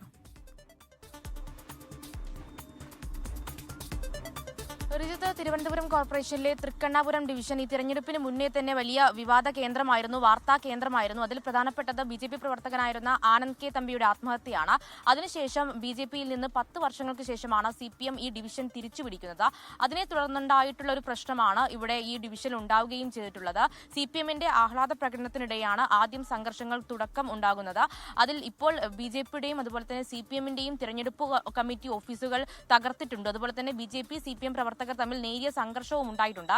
ഇപ്പോൾ ആ സംഘർഷ സാഹചര്യത്തിൽ നേരിയ തോതിൽ അയവ് വന്നിട്ടുണ്ട്. പക്ഷേ ഇപ്പോൾ BJP പ്രവർത്തകരും അതുപോലെ തന്നെ CPM സ്ഥാനാർത്ഥിയായി മത്സരിച്ച് വിജയിച്ച അജിൻ എന്ന് പറയുന്ന ആളും പരസ്പരം ആരോപണങ്ങൾ ഉന്നയിക്കുന്നുണ്ട്. അതിൽ പ്രധാനമായും BJPയുടെ ആരോപണം എന്ന് പറയുന്നത് CPM പ്രവർത്തകർ അവരുടെ തെരഞ്ഞെടുപ്പ് കമ്മിറ്റി ഓഫീസ് തകർത്തു. അതുപോലെ തന്നെ ഈ ആക്രമിച്ച CPM പ്രവർത്തകന്റെ പേഴ്സ് അടക്കം തെരഞ്ഞെടുപ്പ് കമ്മിറ്റി ഓഫീസിൽ നിന്ന് കളഞ്ഞു കിട്ടിയിട്ടുണ്ട്. അത് പോലീസിന് കൈമാറുന്നടക്കമുള്ള കാര്യങ്ങളാണ് BJP പ്രവർത്തകർ പറയുന്നത്. എന്നാൽ CPMന്റെ ഒരു വിശദീകരണം എന്ന് പറയുന്നത് അങ്ങനെ ഒരു ഓഫീസ് തകർത്തിട്ടില്ല. അതുപോലെ തന്നെ അവർ സമാധാനപരമായി ഒരു ആഹ്ലാദ പ്രകടനം നടത്തുകയായിരുന്നു. അതിൽ BJPയിൽ നിന്ന് ഒരു അട്ടിമറി വിജയം CPM നേടിയതിന്റെ ഒരു പ്രശ്നമാണ് BJP പ്രവർത്തകർ തീർക്കുന്നത് എന്നുള്ളതാണ് CPMന്റെ ഒരു വിശദീകരണമായി വരുന്നത്. എന്തായാലും സ്ഥലത്ത് പ്ലാവിള എന്ന് പറയുന്ന സ്ഥലത്താണ്, തൃക്കണ്ണാപുരം ഡിവിഷനിലെ പ്ലാവിളയിലാണ് ഇത്തരത്തിൽ BJPയുടെ ഓഫീസും അതുപോലെ തന്നെ CPMന്റെയും തിരഞ്ഞെടുപ്പ് കമ്മിറ്റി ഓഫീസുകൾ തകർത്ത നിലയിലുള്ളത്. അതിൽ CPM ഇപ്പോൾ പറയുന്നത് അവരുടെ ഓഫീസും തകർത്തിട്ടുണ്ട്. അതുപോലെ തന്നെ അവരുടെ ഒരു ഓഫീസിന് തീയിട്ടു നടക്കമുള്ള ആരോപണങ്ങൾ CPM ഉന്നയിക്കുന്നുണ്ട്. എന്നാൽ BJP അത് നിഷേധിക്കുകയും ചെയ്യുന്നു. എന്തായാലും ഇപ്പോൾ സംഘർഷത്തിനൊരു അയവ് വന്നിട്ടുണ്ടെങ്കിലും അത് തെരഞ്ഞെടുപ്പിന് മുന്നേ തുടങ്ങിയ ഒരു വിവാദമായിട്ടുള്ള ഒരു കേന്ദ്രമാണ്. അവിടെയാണ് തെരഞ്ഞെടുപ്പിന് ശേഷവും ഒരു പ്രശ്നങ്ങൾ ഉണ്ടാകുന്നത്. ഇപ്പോൾ വലിയ പോലീസ് സന്നാഹമടക്കം സ്ഥലത്ത് വന്നിട്ടുണ്ട്, വലിയ സുരക്ഷ ഒരുക്കിയിട്ടുണ്ട്. ശരി, മേഘന മുരളി തിരുവനന്തപുരത്ത് നിന്ന് വിശദാംശങ്ങൾ പങ്കുവയ്ക്കുകയായിരുന്നു. കോട്ടയം വൈക്കത്ത് നിന്നും ഒരു മർദ്ദന പരാതി വരുന്നുണ്ട്. അവിടെ സ്വതന്ത്ര സ്ഥാനാർത്ഥിക്ക് മർദ്ദനമേറ്റു എന്നാണ് പരാതി. വൈക്കം നഗരസഭ 13-ാം വാർഡിൽ വിജയിച്ച മണിയമ്മയ്ക്കാണ് മർദ്ദനമേറ്റത്. ടോബി ജോൺസൺ വിവരങ്ങളുമായി ചേരുന്നുണ്ട് കോട്ടയത്ത് നിന്ന്. ടോബി, കൂടുതൽ വിവരങ്ങൾ എന്താണ് ടോബി? ഇന്ന് ഈ തെരഞ്ഞെടുപ്പിന്റെ ഫലം വന്നതിന് പിന്നാലെയാണ് പ്രജിൻ ഈ പ്രശ്നങ്ങൾ ഉണ്ടായത് എന്നാണ് നമുക്കിപ്പോൾ മനസ്സിലാക്കാൻ സാധിക്കുന്നത്. എന്തായാലും ഈ മണിയമ്മ അവർ 13-ാം വാർഡിലെ സ്ഥാനാർത്ഥിയായിരുന്നു, സ്വതന്ത്ര സ്ഥാനാർത്ഥിയായിരുന്നു. ഇവർക്ക് 120 വോട്ടിന്റെ ഭൂരിപക്ഷത്തിൽ അവർ CPMന്റെ ഔദ്യോഗിക സ്ഥാനാർത്ഥിയെ തോൽപ്പിച്ചു എന്നുള്ളത് തന്നെയാണ് ഇതിനൊരു കാരണമായി മാറിയതെന്നാണ് നമുക്ക് മനസ്സിലാക്കാൻ സാധിക്കുന്നത്. ഈ തെരഞ്ഞെടുപ്പിന് ശേഷം അയ്യൻകുളങ്ങര സ്കൂൾ ഗ്രൗണ്ടിന് സമീപത്ത് വെച്ച് 8ഓളം വരുന്ന CPM പ്രവർത്തകർ, LDF പ്രവർത്തകർ മർദ്ദിച്ചു എന്നാണ് ഇവർ പരാതി പറഞ്ഞിരിക്കുന്നത്. ഈ മർദ്ദനത്തിൽ ഇവർക്കും അതോടൊപ്പം തന്നെ ഇവരുടെ കൂടെ ഉണ്ടായിരുന്ന ഒരു സ്ത്രീക്കും ഒരു യുവാവിനും പരിക്കേറ്റിട്ടുണ്ട്. ഇവരെ ആശുപത്രിയിലേക്ക് മാറ്റിയിട്ടുണ്ട്, ആശുപത്രിയിൽ ചികിത്സ തേടിയിട്ടുണ്ട്. വൈകുന്നേരത്തോടു കൂടിയായിരുന്നു ഈ സംഭവം നടന്നത്. എന്തായാലും ഈ വാർഡിൽ നിന്നും 288 വോട്ടുകൾ നേടി 120 വോട്ടിന്റെ ഭൂരിപക്ഷത്തിലാണ് ഇവർ വിജയിച്ചത്. ശരി, ടോബി ജോൺസൺ വിശദാംശങ്ങൾ പങ്കുവയ്ക്കുകയായിരുന്നു. CPIM പ്രവർത്തകരാണ് ഈ ആക്രമണത്തിന് പിന്നിൽ എന്നതാണ് BJPയുടെ ആരോപണം. ചെറിയൊരു ഇടവേളയിലേക്ക് കൂടി നമ്മൾ പോകുന്നു. ഇടവേളയ്ക്ക് ശേഷം തിരികെ എത്തും മറ്റു വാർത്തകളുമായി. Short break. വാർത്തകളിലേക്ക് വീണ്ടും. കൊല്ലം കടക്കലിൽ BJP സ്ഥാനാർത്ഥികളുടെ വീടുകൾക്ക് നേരെ ആക്രമണമെന്ന് പരാതി. CPIM പ്രവർത്തകരാണ് ആക്രമണത്തിന് പിന്നിൽ എന്നാണ് BJP ആരോപിക്കുന്നത്. അരുൺരാജ് വിവരങ്ങളുമായി കൊല്ലത്ത് നിന്ന് ചേരുന്നുണ്ട്. അരുൺരാജ്, വിവരങ്ങൾ എന്താണ് അരുൺരാജ്? റീജിത്ത്, കൊല്ലം കടക്കലിൽ BJP സ്ഥാനാർത്ഥികളുടെ വീടുകൾക്ക് നേരെയാണ് ഇപ്പോൾ അക്രമം ഉണ്ടാകുന്നത്. CPM പ്രവർത്തകരാണ് അക്രമത്തിന് പിന്നിലെന്നാണ് ഇപ്പോൾ BJP ആരോപിക്കുന്നത്. കാരണം കടക്കലിൽ ഒരു സീറ്റിൽ നിന്ന് BJP ഗ്രാമപഞ്ചായത്തിലേക്കുള്ള ഒരു സീറ്റിൽ നിന്ന് BJP സ്ഥാനാർത്ഥി വിജയിച്ചിരുന്നു. കാരണം വിപ്ലവ ഭൂമിയാണ് കടക്കലില് CPM അല്ലാതെ മറ്റൊരു വ്യക്തി അവിടെ വിജയിച്ചിട്ടില്ല. ആദ്യമായിട്ടാണ് കടക്കലിന്റെ ചരിത്രത്തിൽ ആദ്യമായിട്ടാണ് ഒരു വിജയം BJPക്ക് അവിടെ ഉണ്ടാകുന്നത്. ഇതിന് പിന്നാലെയാണ് അവിടെ അക്രമങ്ങൾ ഇപ്പോൾ നടക്കുന്നത്. വടക്കേവയൽ വാർഡിൽ നിന്ന് മത്സരിച്ച് ജയിച്ച അനുപമയുടെ വീടിന് നേരെ ബോംബെറിയുമെന്ന ഭീഷണി ഉയർത്തി എന്നുള്ളതാണ് BJP പ്രവർത്തകർ ഇപ്പോൾ പറയുന്നത്. കുറ്റിക്കാട് വാർഡിൽ നിന്ന് മത്സരിച്ച അനൂപിന്റെ വീട്ടുപകരണങ്ങൾ തല്ലി തകർത്ത് തീയിടുകയാണ് ഉണ്ടായത്. ഇതിന്റെ ദൃശ്യങ്ങളൊക്കെ ഇപ്പോൾ പുറത്തു വരുന്നുണ്ട്. പോലീസ് നടപടിയെടുക്കുന്നില്ല എന്നുള്ളതാണ് BJP പ്രവർത്തകരുടെ പരാതി. സംഭവത്തിൽ രാത്രിയായതിനാൽ വലിയ രീതിയിൽ അക്രമ സാധ്യത കൂടി ഉണ്ട് എന്നുള്ളതാണ് പോലീസ് പറയുന്നത്. എന്തായാലും കനത്ത പോലീസ് വിന്യാസം വിവിധയിടങ്ങളിൽ ഇപ്പോൾ ഉണ്ടായിട്ടുണ്ട്. കടക്കലിൽ അക്രമം തുടരുന്നു എന്നുള്ളതാണ് അവിടെ നിന്ന് ലഭിക്കുന്ന റിപ്പോർട്ടുകൾ. ശരി, അരുൺരാജ് കൊല്ലത്ത് നിന്ന് വിശദാംശങ്ങൾ പങ്കുവയ്ക്കുകയായിരുന്നു. തിരുവനന്തപുരം നെടുമങ്ങാട് CPIM കോൺഗ്രസ് സംഘർഷം ഉണ്ടായി എന്ന വിവരം കൂടി ഇപ്പോൾ പുറത്തു വരുന്നുണ്ട്. കോൺഗ്രസ് പ്രവർത്തകരുടെ വിജയാഘോഷത്തിനിടെ CPIM പ്രവർത്തകർ മർദ്ദിച്ചു എന്നാണ് കോൺഗ്രസിന്റെ ആരോപണം. യൂത്ത് കോൺഗ്രസ് ജില്ലാ ജനറൽ സെക്രട്ടറി സജിൻ വെള്ളൂർക്കോണത്തിന് ഉൾപ്പെടെ പരിക്കേറ്റിട്ടുണ്ട്. തിരുവനന്തപുരം മെഡിക്കൽ കോളേജ് ആശുപത്രിയിൽ ഇവരെ പ്രവേശിപ്പിച്ചിരിക്കുകയാണ് എന്ന വിവരം കൂടി പുറത്തു വരുന്നുണ്ട്. മറ്റൊരു വേദനാജനകമായൊരു വാർത്ത, സങ്കടകരമായൊരു വാർത്ത. മലപ്പുറത്ത് തെരഞ്ഞെടുപ്പ് ആഹ്ലാദ പ്രകടനത്തിനിടെ പടക്കം പൊട്ടി ലീഗ് പ്രവർത്തകന് ദാരുണാന്ത്യം. പെരിയമ്പലം സ്വദേശി ഇർഷാദാണ് മരിച്ചത്. ചെറുകാവ് പഞ്ചായത്ത് 9-ാം വാർഡ് പെരിയമ്പലത്തെ UDF വിജയാഘോഷത്തിനിടയിലാണ് സംഭവമുണ്ടായത്. ഗോകുൽ K വേണുഗോപാൽ വിവരങ്ങളുമായി മലപ്പുറത്ത് നിന്ന് ചേരുന്നുണ്ട്. ഗോകുൽ, വിവരങ്ങൾ എന്താണ് ഗോകുൽ? വൈകിട്ട് 6:30യോടെയാണ് ദാരുണമായ സംഭവം ഉണ്ടായത്. സ്കൂട്ടറിന് മുന്നിൽ പടക്കം വെച്ചുകൊണ്ട് അത് ആഹ്ലാദ പ്രകടനം നടത്തുന്ന സഹപ്രവർത്തകർക്ക് വിതരണം ചെയ്യുന്നതിനിടയിലാണ് ഈ സ്കൂട്ടറിന് അടുത്ത് നിന്ന് പടക്കം പൊട്ടിക്കുന്നതിനിടയിൽ ആ പടക്കം പൊട്ടിച്ചതിന്റെ തീപ്പൊരി ഈ സ്കൂട്ടറിന് മുന്നിൽ വെച്ചിട്ടുള്ള പടക്കത്തിനിടയിലേക്ക് വീഴുകയും പടക്കം ഒന്നാകെ പൊട്ടിത്തെറിക്കുകയും ചെയ്തത്. ആക്ടീവ സ്കൂട്ടറിലായിരുന്നു ഇർഷാദ് സഞ്ചരിച്ച് കൊണ്ടിരിക്കുന്നുണ്ടായിരുന്നത്. ആ സമയത്താണ് ഈ ചെറുകാവ് പഞ്ചായത്തിലെ പെരിയമ്പലത്ത് വെച്ച് ഇത്തരത്തിൽ ദാരുണമായ സംഭവം ഉണ്ടായത്. ആ സമയത്ത് തന്നെ ഈ ഇർഷാദ് മരണപ്പെട്ടു എന്നാണ് നമുക്ക് അവിടെ നിന്ന് ലഭിക്കുന്ന വിവരം. ഇർഷാദിന്റെ ആന്തരിക അവയവങ്ങളൊക്കെ പുറത്തു വന്നിട്ടുണ്ട് എന്നാണ് മനസ്സിലാക്കുന്നത്. വലിയ രീതിയിലുള്ള ആഘാത പ്രകടനമായിരുന്നു അവർ നടത്തിക്കൊണ്ടിരുന്നത്. ചെറുകാവ് പഞ്ചായത്ത് UDF വിജയിച്ചിരുന്നു. അതിനിടയിൽ സഹപ്രവർത്തകർക്ക് പടക്കം ഓരോരുത്തർക്കായി വിതരണം ചെയ്ത് കൊണ്ടുപോകുന്നതിനിടയിലാണ് അവർ പൊട്ടിക്കേറുന്ന പടക്കത്തിന്റെ തീപ്പൊരി ഇർഷാദിന്റെ സ്കൂട്ടറിന് മുമ്പിലുണ്ടായിരുന്ന പടക്കത്തിലേക്ക് വീഴുകയും പടക്കം ഒന്നാകെ പൊട്ടുകയും. ഗോകുൽ K വേണുഗോപാൽ വിവരങ്ങൾ പങ്കുവയ്ക്കുകയായിരുന്നു. തെരഞ്ഞെടുപ്പ് ഫലം വന്നതിന് പിന്നാലെ തെരഞ്ഞെടുപ്പ് ആഹ്ലാദ പ്രകടനത്തിനിടയിലാണ് പടക്കം പൊട്ടി ലീഗ് പ്രവർത്തകന് ദാരുണാന്ത്യമുണ്ടായത്. പെരിയമ്പലം സ്വദേശി ഇർഷാദാണ് മരിച്ചത്. തദ്ദേശ തെരഞ്ഞെടുപ്പിൽ 4 പാർട്ടികൾക്ക് മാത്രമാണ് 1000-ലധികം പേരെ വിജയിപ്പിക്കാനായത്. ജനപ്രതിനിധികളുടെ എണ്ണത്തിൽ കോൺഗ്രസ് ആണ് മുന്നിൽ. CPIM, മുസ്ലിം ലീഗ്, BJP എന്നീ പാർട്ടികളും ജനപ്രതിനിധികളുടെ എണ്ണത്തിൽ 1000 കടന്നു. കഴിഞ്ഞ തദ്ദേശ തെരഞ്ഞെടുപ്പിൽ CPIM-ൽ നിന്ന് പാർട്ടി ചിഹ്നത്തിൽ മത്സരിച്ച് ജയിച്ചത് 8193 പേർ. ഇക്കുറി 7301 പേർ. 5555 ജനപ്രതിനിധികളുണ്ടായിരുന്ന കോൺഗ്രസിന് ഈ തെരഞ്ഞെടുപ്പോടെ 7682 ജനപ്രതിനിധികളായി. കോൺഗ്രസിനും CPIM-നും പിന്നിൽ മുസ്ലിം ലീഗാണ്. 2788 ജനപ്രതിനിധികൾ. കഴിഞ്ഞ തവണ മുസ്ലിം ലീഗിനുണ്ടായിരുന്നത് 2133 അംഗങ്ങളായിരുന്നു. BJP ടിക്കറ്റിൽ താമര ചിഹ്നത്തിൽ മത്സരിച്ച് വിജയിച്ചത് 1886 പേരാണ്. കഴിഞ്ഞ തെരഞ്ഞെടുപ്പിനേക്കാൾ 290 പേർ കൂടുതൽ. കഴിഞ്ഞ തവണ 1283 പേരെ വിജയിപ്പിച്ച CPIക്ക് ഇക്കുറി വിജയിപ്പിക്കാനായത് 995 പേരെ. കേരള കോൺഗ്രസുകളിൽ കൂടുതൽ പേർ വിജയിച്ചത് ജോസഫ് വിഭാഗത്തിൽ നിന്നാണ്, 328 പേർ. മാണി വിഭാഗത്തിന് 243. LDF ഘടകകക്ഷികളായ NCPക്കും കേരള കോൺഗ്രസ് കറിയ വിഭാഗത്തിനും ഒരാളെയും വിജയിപ്പിക്കാനായില്ല. UDF-ൽ ഫോർവേഡ് ബ്ലോക്കിനും അടുത്തിടെ മുന്നണിയോട് ചേർന്ന കേരള പ്രവാസി അസോസിയേഷനും സീറ്റുകളൊന്നുമില്ല. NDA ഘടകകക്ഷിയായ BDJS-ന് 5 സീറ്റ് മാത്രം. LJPക്ക് 1 സീറ്റ്. മുന്നണികളുടെ ഭാഗമല്ലാത്ത STPIക്ക് 97ഉം 2020-ക്ക് 78ഉം പേരെ വിജയിപ്പിക്കാനായി. ആം ആദ്മി, BSP പാർട്ടികളിൽ നിന്ന് 3 വീതം പേർ വിജയിച്ചപ്പോൾ സമാജ്വാദി പാർട്ടിയിൽ നിന്ന് ഒരാളും വിജയിച്ചു. Election desk 24. ചാനൽ ചർച്ചകളിലും സമൂഹ മാധ്യമങ്ങളിലും താരങ്ങളായിരുന്ന സ്ഥാനാർത്ഥികളിൽ പലർക്കും തദ്ദേശ തെരഞ്ഞെടുപ്പിൽ തിളക്കമാർന്ന ജയം. ചിലർക്ക് കാലിടറി. വോട്ടെണ്ണിയപ്പോൾ ജയിലിൽ കിടന്നും ഒളിവിലിരുന്നും ജയിച്ചവരും ഈ തെരഞ്ഞെടുപ്പിലുണ്ട്. കോട്ടയം പാലാ നഗരസഭയിൽ ആര് ഭരിക്കണമെന്ന് ഇനിയൊരു കുടുംബം തീരുമാനിക്കും. കോഴിക്കോട് താമരശ്ശേരിയിൽ ഒളിവിലിരുന്ന് മത്സരിച്ച ഫ്രഷ് കട്ട് വിരുദ്ധ സമരസമിതി നേതാവ് ബാബു കുടുക്കലിന് ജയം. താമരശ്ശേരി പഞ്ചായത്തിലേക്കായിരുന്നു UDF സ്ഥാനാർത്ഥിയായി ബാബുവിന്റെ മത്സരം. പോലീസിനെ ആക്രമിച്ച കേസിൽ ജയിലിലുള്ള CPM നേതാവ് VK നിഷാദ് പയ്യന്നൂർ നഗരസഭയിലേക്ക് വിജയിച്ചു. ഹൈക്കോടതിയിൽ നിയമപോരാട്ടം നടത്തി സ്ഥാനാർത്ഥിത്വം ഉറപ്പിച്ച വൈഷ്ണ സുരേഷിന്റെ ജയത്തിന് തിളക്കമേറെ. തിരുവനന്തപുരം കോർപ്പറേഷനിലെ മുട്ടട വാർഡിൽ LDFന്റെ അംശു വാമദേവനെയാണ് വൈഷ്ണവ് പരാജയപ്പെടുത്തിയത്. പേരുകൊണ്ട് സമൂഹ മാധ്യമങ്ങളിൽ വൈറലായ മായ വിക്ക് മായാജാലം കാട്ടാനായില്ല. എറണാകുളം കൂത്താട്ടുകുളം നഗരസഭയിൽ LDF സ്ഥാനാർത്ഥിയായ മായ തോറ്റു. പേരുകൊണ്ട് ശ്രദ്ധേയയായ മൂന്നാറിലെ BJP സ്ഥാനാർത്ഥി സോണിയാഗാന്ധിയും തോറ്റു. LDFന്റെ വളർമതിയാണ് സോണിയാഗാന്ധിയെ തോൽപ്പിച്ചത്. കോട്ടയം പാല നഗരസഭയിൽ ഭരണം നിശ്ചയിക്കുന്നത് സ്വതന്ത്രരായി വിജയിച്ച ബിനു പുളിക്കക്കണ്ടവും മകൾ ദിയയും സഹോദരൻ ബിജുവുമായിരിക്കും. ചാനൽ ചർച്ചകളിൽ സജീവ സാന്നിധ്യമായ കോൺഗ്രസിന്റെ ദീപ്തി മേരി വർഗീസ് കൊച്ചി കോർപ്പറേഷനിലെ സ്റ്റേഡിയം വാർഡിലും ഡോക്ടർ ജിൻഡോ ജോൺ എറണാകുളം ജില്ലാ പഞ്ചായത്തിലേക്കും വിജയിച്ചു. കൊല്ലം കോർപ്പറേഷനിലെ വടക്കേവിളയിൽ BJPയുടെ കേണൽ S ഡിന്നി മൂന്നാമതായി. ശബരിമല സ്വർണ്ണക്കൊള്ളയിൽ അറസ്റ്റിലായ A പത്മകുമാറിന്റെ ആറന്മുള പഞ്ചായത്തിലെ വാർഡിൽ BJPക്കാണ് ജയം.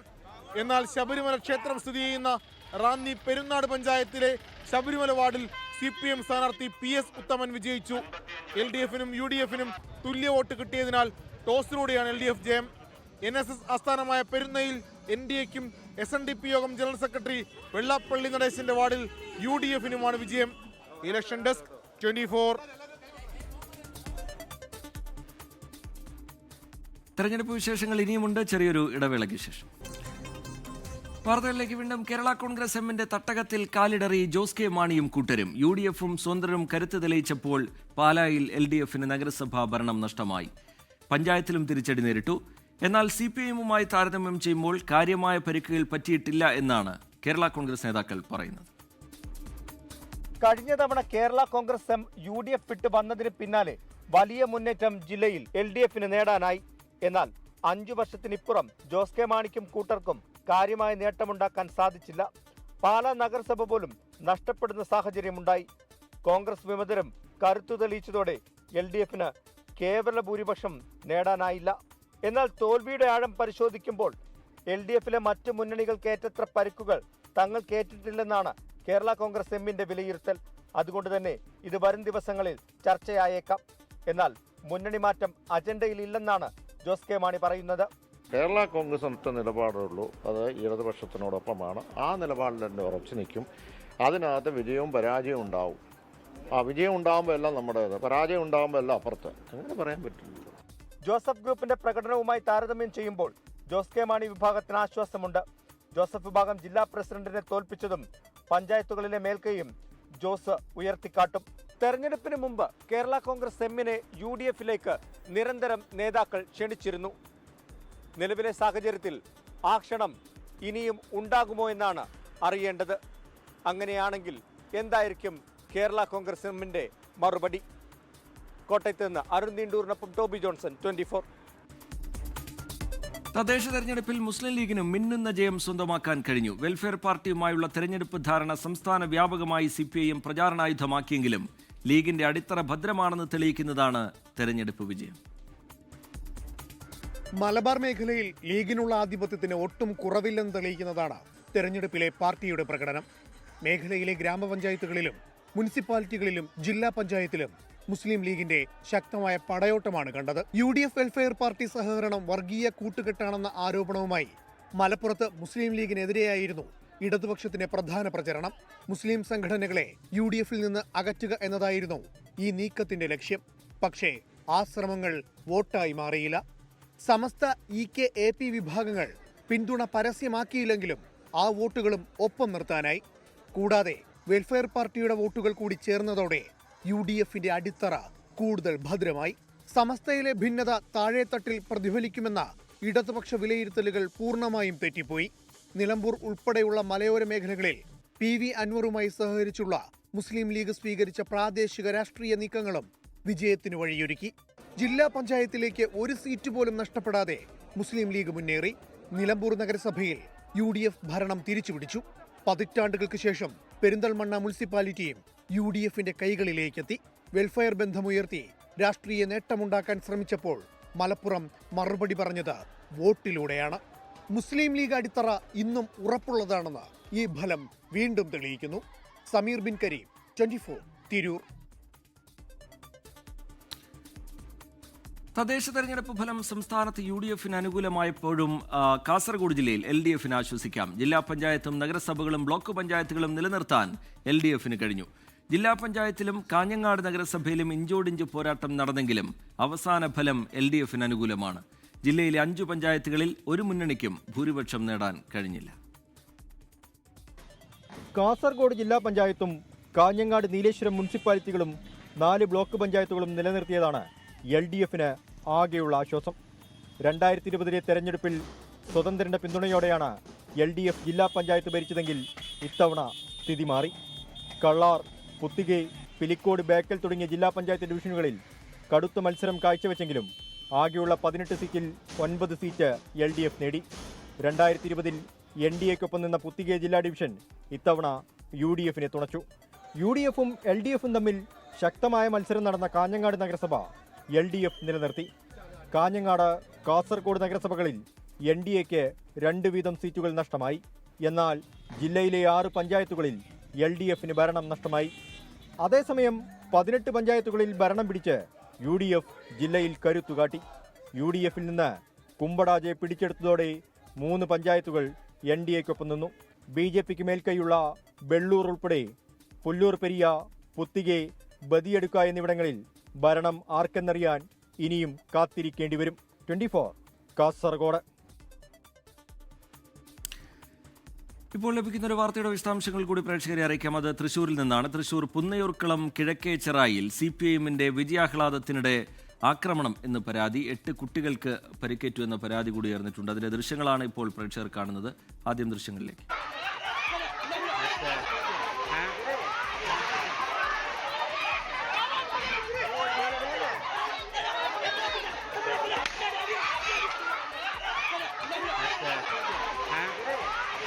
കൂട്ടത്തല്ലിലേക്കാണ് കാര്യങ്ങൾ പോയത്. തൃശൂർ പുന്നയൂർക്കുളം കിഴക്കേച്ചിറായിലാണ് CPI-ന്റെ വിജയാഹ്ലാദത്തിനിടെ ആക്രമണം എന്ന പരാതി ഉയർന്നിരിക്കുന്നത്. 8 കുട്ടികൾക്ക് പരിക്കേറ്റു എന്നുകൂടി പരാതി ഉയർന്നിട്ടുണ്ട്. സൂരജ് സജി വിവരങ്ങളുമായി തൃശൂരിൽ നിന്ന് ചേരുകയാണ്. സൂരജ്, എന്താണ് സംഭവിച്ചത്? സൂരജ്. TK, ഇന്ന് LDF-ന്റെ വിജയാഹ്ലാദ പ്രകടനം നടക്കുന്ന സമയത്താണ് ഇത്തരത്തിലൊരു വലിയ സംഘർഷത്തിലേക്ക് ഈ കാര്യങ്ങൾ പോയത് എന്നുള്ളതാണ് ഈ പ്രദേശവാസികൾ പറയുന്നത്. നിരവധി പേർക്ക്, അതായത് കുട്ടികളടക്കം 11 പേരെ ആക്രമിച്ചു എന്നുള്ളതാണ് ഈ പരാതിയായി ഉയരുന്നത്. പുന്നയൂർക്കുളത്തിനടുത്ത് ഈ കിഴക്കേച്ചിറായി എന്ന് പറയുന്ന സ്ഥലത്താണ് ഈ സംഭവം നടക്കുന്നത്. ഈ കുട്ടികൾ ഈ റോഡരികിൽ ഇരുന്ന് കളിക്കുകയായിരുന്നു. ഈ ഫുട്ബോൾ കളിക്കുന്നതിനിടയിൽ ഈ ആഹ്ലാദ പ്രകടനം എത്തുന്നു. അവിടെ വെച്ച് ഈ പടക്കം പൊട്ടിക്കുന്നു. ഈ സമയത്ത് കുട്ടികൾ ഇത് ചോദ്യം ചെയ്തതോടുകൂടിയൊക്കെ ഉണ്ടായ വാക്കുതർക്കം, ഈ കളിക്കുന്ന സ്ഥലത്ത് പടക്കം പൊട്ടിച്ചതുമായൊക്കെ ബന്ധപ്പെട്ടുണ്ടായ തർക്കം, ആ തർക്കം ചോദ്യം ചെയ്തതിനെ തുടർന്നാണ് ഈ സംഘർഷത്തിലേക്ക് കാര്യങ്ങൾ പോയത് എന്നുള്ളതാണ് പറയുന്നത്. ഇത് ഈ കുട്ടികൾ കളിക്കുന്ന സ്ഥലത്തേക്ക് പടക്കം എറിഞ്ഞതോടുകൂടി പ്രദേശവാസികൾ അത് ചോദ്യം ചെയ്യുകയും പിന്നീട് സംഘർഷത്തിലേക്ക് പോയി എന്നുള്ളതാണ് നമുക്ക് ലഭിക്കുന്ന വിവരം. ഇത് ഈ സംഘർഷം കണ്ട് അതിൽ ഇടപെടാൻ ശ്രമിച്ച കുട്ടികൾക്കടക്കമാണ് ഇപ്പോൾ ഈ പരിക്കേറ്റിരിക്കുന്നത്. പരിക്കേറ്റ കുട്ടികളെ കുന്നംകുളം താലൂക്ക് ആശുപത്രിയിലാണ് പ്രവേശിപ്പിച്ചിട്ടുള്ളത്. സംഭവത്തിൽ എന്തായാലും വടക്കേക്കാട് പോലീസ് ഈ പരാതിയിന്മേൽ അന്വേഷണം ആരംഭിച്ചിട്ടുണ്ട്. സംഘർഷ സാധ്യത കണക്കിലെടുത്തുകൊണ്ട് ഗുരുവായൂർ അസിസ്റ്റന്റ് പോലീസ് കമ്മീഷണറുടെ നേതൃത്വത്തിലുള്ള വലിയ സംഘം തന്നെ ഈ മേഖലയിൽ ക്യാമ്പ് ചെയ്യുന്നുണ്ട്. തുടർ സംഘർഷം ഒഴിവാക്കുക എന്നുള്ളതാണ് പോലീസ് ഇപ്പോൾ ലക്ഷ്യം വെക്കുന്നത്. TK, ശരി. പുന്നയൂർക്കുളത്ത് LDF-ന്റെ വിജയാഹ്ലാദ പ്രകടനത്തിനിടയിലാണ് ഇങ്ങനെയൊരു കയ്യാങ്കളിയിലേക്ക്, സംഘർഷത്തിലേക്ക് കാര്യങ്ങൾ പോയത്. ഈ റിപ്പോർട്ടോടുകൂടി പ്രൈം ടൈമിന്റെ സമയം ഇവിടെ പൂർത്തിയാവുകയാണ്. ഇനി അടുത്ത വാർത്താ ബുള്ളറ്റിനുമായി പ്രേക്ഷകർക്കൊപ്പം ക്രിസ്റ്റീന ചെറിയാനെത്തും. നമസ്കാരം.